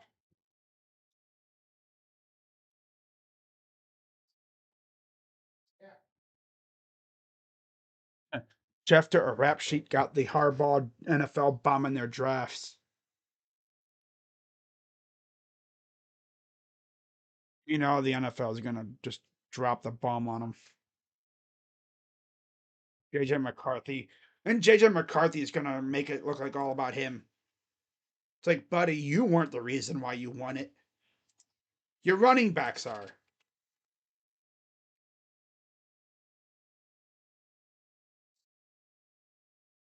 Almost intercepted again. Third down. Keys to victory. Cheat and hold. Yep. Mhm.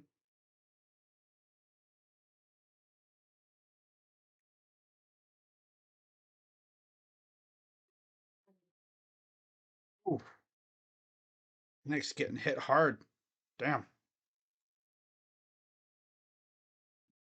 The chance to do the funniest thing in history. They pull the Steve Harvey and be like, I apologize, but this game has been officially vindicated. They're gonna drop the freaking nuke of nukes. Complete. Fourth down. Oh, this offense stinks for the freaking Huskies, man. My God. They reek.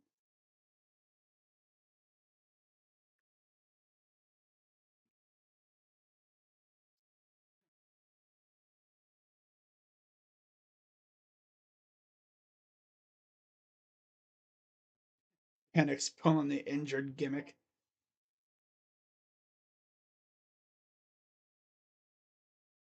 Another Tua. Damn. Calling him another Tua. That's crazy.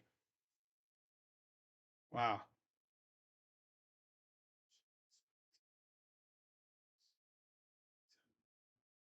All right. Timeout. Wolverines. And I really hope that Ryan Day realizes that this is pretty much his fault. He let this happen. Oh, so Honda McCord let it happen too. Because remember, we were moving the ball on them, right? Looking like, oh my God, we might actually be able to score. And then Bozo throws a ball and then what? Triple coverage for a pick. I mean, play calls were kind of in, but Honda McCord at quarterback. Like I said, have fun at Syracuse, buddy boy. Oh, yeah, look at the dude, salty as hell. Yeah, I'm salty because I freaking my hated rival winning a national championship. Alabama, their defense is kind of buns. They only got what, one sack on McCarthy?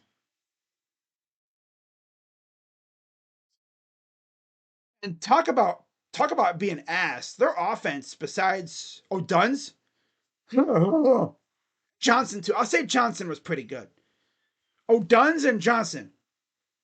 Yeah. Offensive line is literally like Ohio State's in the bowl game. Where is it? It's a bunch of turnstiles. Turnstiles and traffic cones. Oh well, you got to figure they were probably going to win one at some point. But hey, you know what this means though? It's probably going to get wiped out anyway because the NCAA is going to drop the hammer on these guys. So all I'm going to say is this to any Wolverines fans watching: enjoy it while you can, because the NCAA is looming over with. They got their hand on the button. They're just waiting for the go ahead. And the moment they hit that button, this whole season that you had poof, goes up in smoke. The Big Ten already handed down a little bit of like a they smacked you in the face with a what 3 game suspension to Harbaugh. That was only the appetizer. I expect from the NCAA something along the order of vacated wins, probably a scholarship limit like what you usually see, right? A bowl ban, And well, your coach is probably going to get suspended if he's still there. Which, if I'm Harbaugh, I'm dipping. I'm going to the NFL. I'm skedaddling. So they're going to take a knee, and that's practically going to do it. One more knee is going to do it. And did he just avoid the Gatorade bath? He really dipped. He ducked the Gatorade bath. Wow, bro. Take it like a man, you freaking bum. I'm joking. It's not like you're getting mayo or pretzels dumped on you. It's just Gatorade, bro. Damn.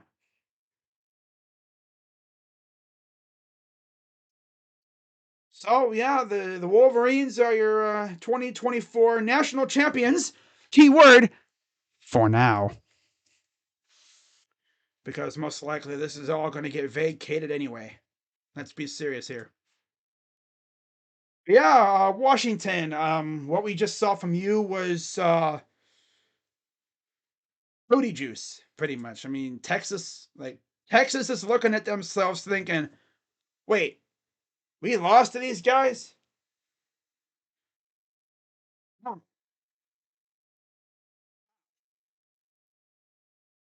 Now, remember too, yours literally drove down the field on Washington last week. They drove the field in the final minutes. And remember, that almost didn't even happen because Dylan Johnson got hurt. Remember that? Dylan Johnson got hurt in that game. He doesn't get hurt. Texas doesn't have that final drive. That game would have been over long before than it actually was. But instead, it came down to a bang bang play by a Washington cornerback batting the ball out of bounds. And now the Wolverines have won a national championship. Kind of funny how a Big Ten team won the first CFP national championship, which is legit, and technically they won the last one. Although the NCAA is, if you look above your head, Mr. Wolverines, you've got a big old freaking nuke just dangling. Because let's be serious here. When the NCAA's investigation wraps up, which I don't know when that'll be, could be in a couple months, even a year, who knows? But when they do wrap it up, most likely they're going to find something, and you're not going to like it. And all this that you're seeing right now, Thanos snap, gone. You know. But hey, enjoy it while you have it. That's all I'm gonna say. Enjoy it while you can. Oh, but Crazy Dog, what if it doesn't get negated? I'm pretty sure it will. I would be beyond shocked if they went through all this investigating to find nothing happened. I would be shocked. I would be beyond shocked. Hey, you never know these days. So, have to wait and see what happens. Not to mention, now we wait and see what happens with Harbaugh and McCarthy and the others. Yeah, that's going to wrap it up for this one. Not going to say congrats to the Wolverines because screw you losers, you freaking cheaters. You didn't do it legit like everybody else did. They ruined the integrity of the game, right? Freaking scumbag, freaking loser on the sideline. He wasn't on the sideline. He was taking video from the stands, which you can't really do. Yeah, he was doing something very, very bad. So with that, I say screw y'all. I hope the NCAA wipes out the entire season and makes you cry. All that work for nothing.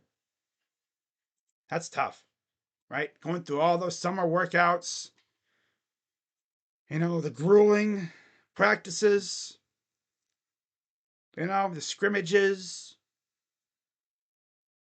only to have some scumbag loser freaking cost you a national championship because He's out here cheating.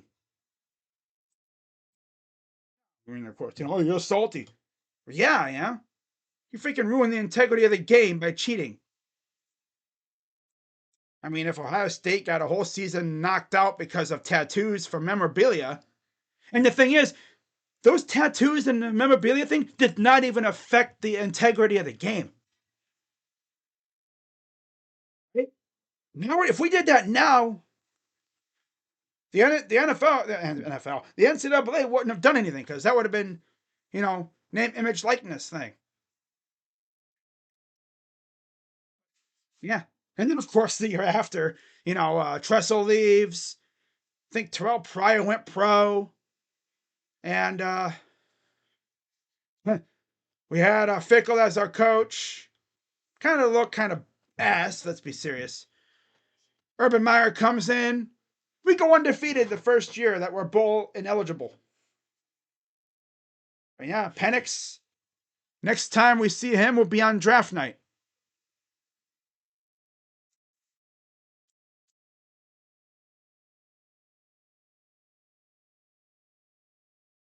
Huh.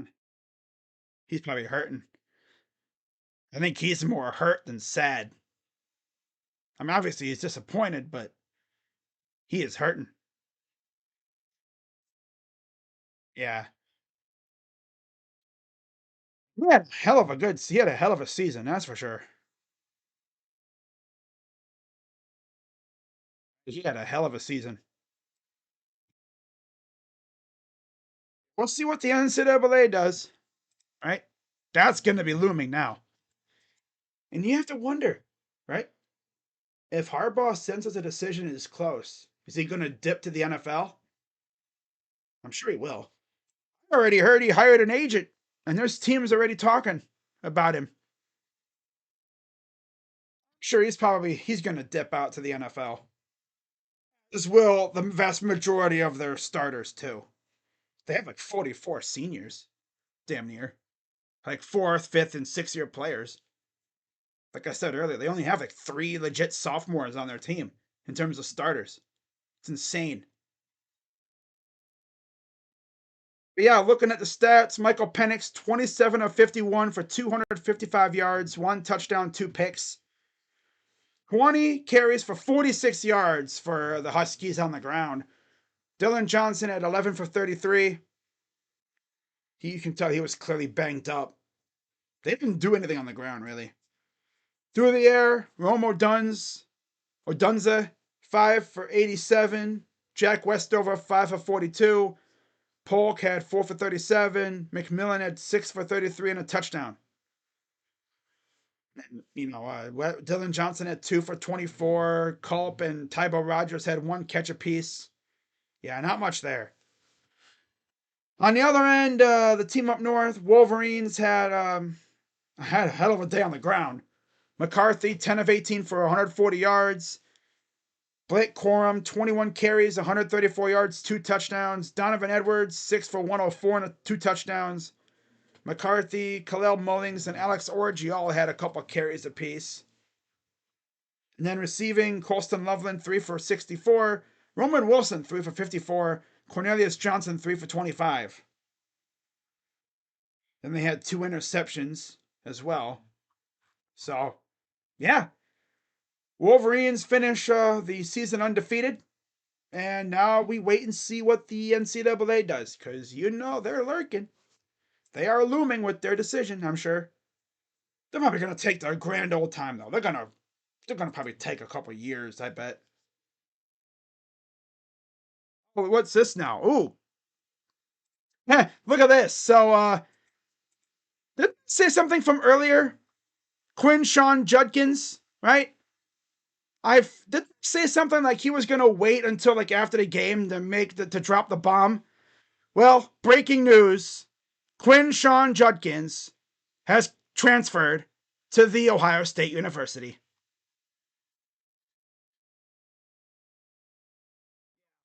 Ryan Day is like, all right, you had your fun. Now it's my turn, bitch. Ryan Day is like, do it. Literally, this dude Ryan Day is like, all right, that's enough. That's it. All right. Time to lock in. Enough of the games. We're taking over this shit now. Like, for real. That's what he's probably thinking.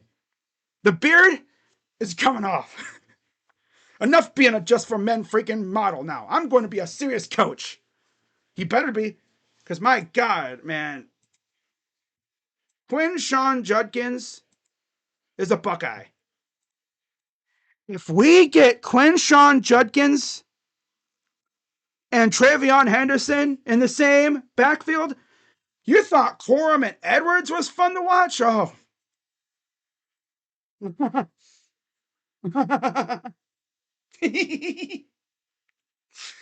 Just wait on it.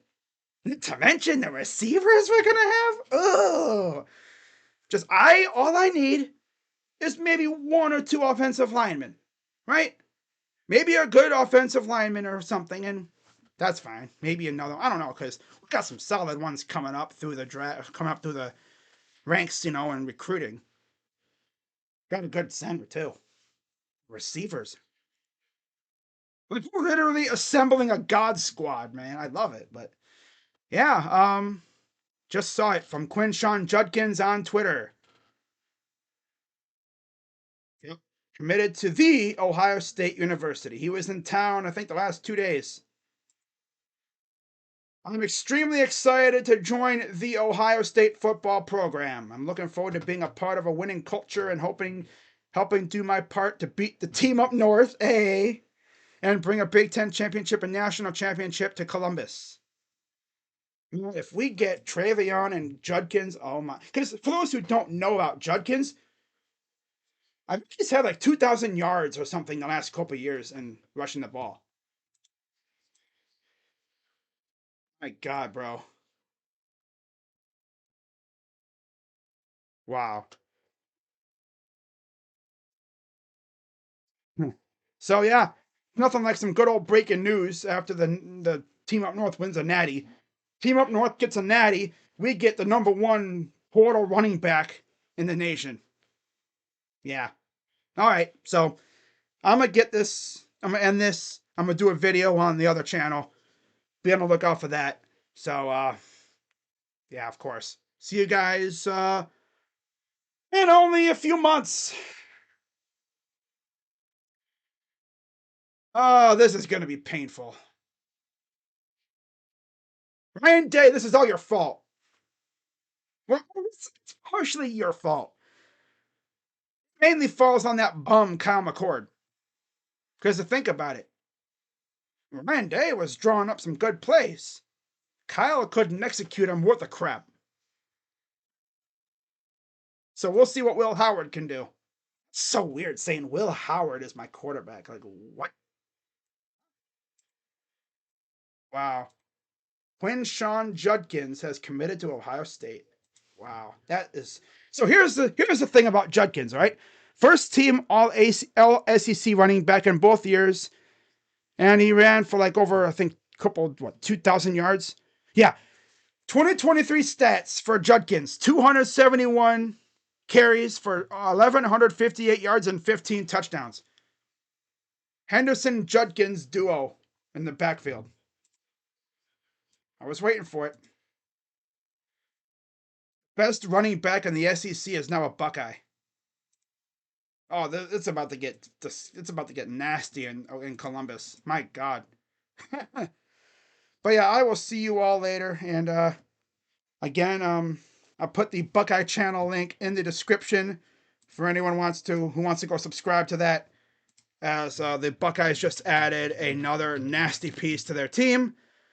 And I'll be doing a video on Mr. Judkins here in a little bit. So yeah, gotta love it, right? Game just ended, and boom. We're like, that's enough. That's enough. We're gonna take this over now. It's ours. Just got the number one freaking running back in the portal. No big deal. For anyone wondering why am I spazzing out, just got the number one running back in the portal. No big deal. Biggie. No, no big deal. Oh, but doesn't that mean Henderson's leaving? No, not at all. All right, so I put my Buckeye channel link to my channel. I'll put this in the description here. But yeah, shout out to everybody who came through. And yeah, be sure to subscribe to the Buckeye channel. I do all kinds of videos over there, especially now that the season's over. I'm going to be doing a ton of recruiting. Not to mention, the streets are saying we might be getting a commitment on Wednesday. And then we might be getting one in a couple weeks, too. The 2025 class is going to start getting built.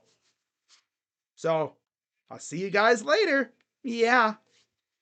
Not even going to say congrats to the Michigan Wolverines because screw those losers. Cheaters. Would you say congratulations if they didn't cheat? No. No. Hell no. I just hope this motivates everybody in Columbus because they are partially responsible for that happening. Because if we beat those losers, they don't go to Indy for the Big Ten championship. Their season's over.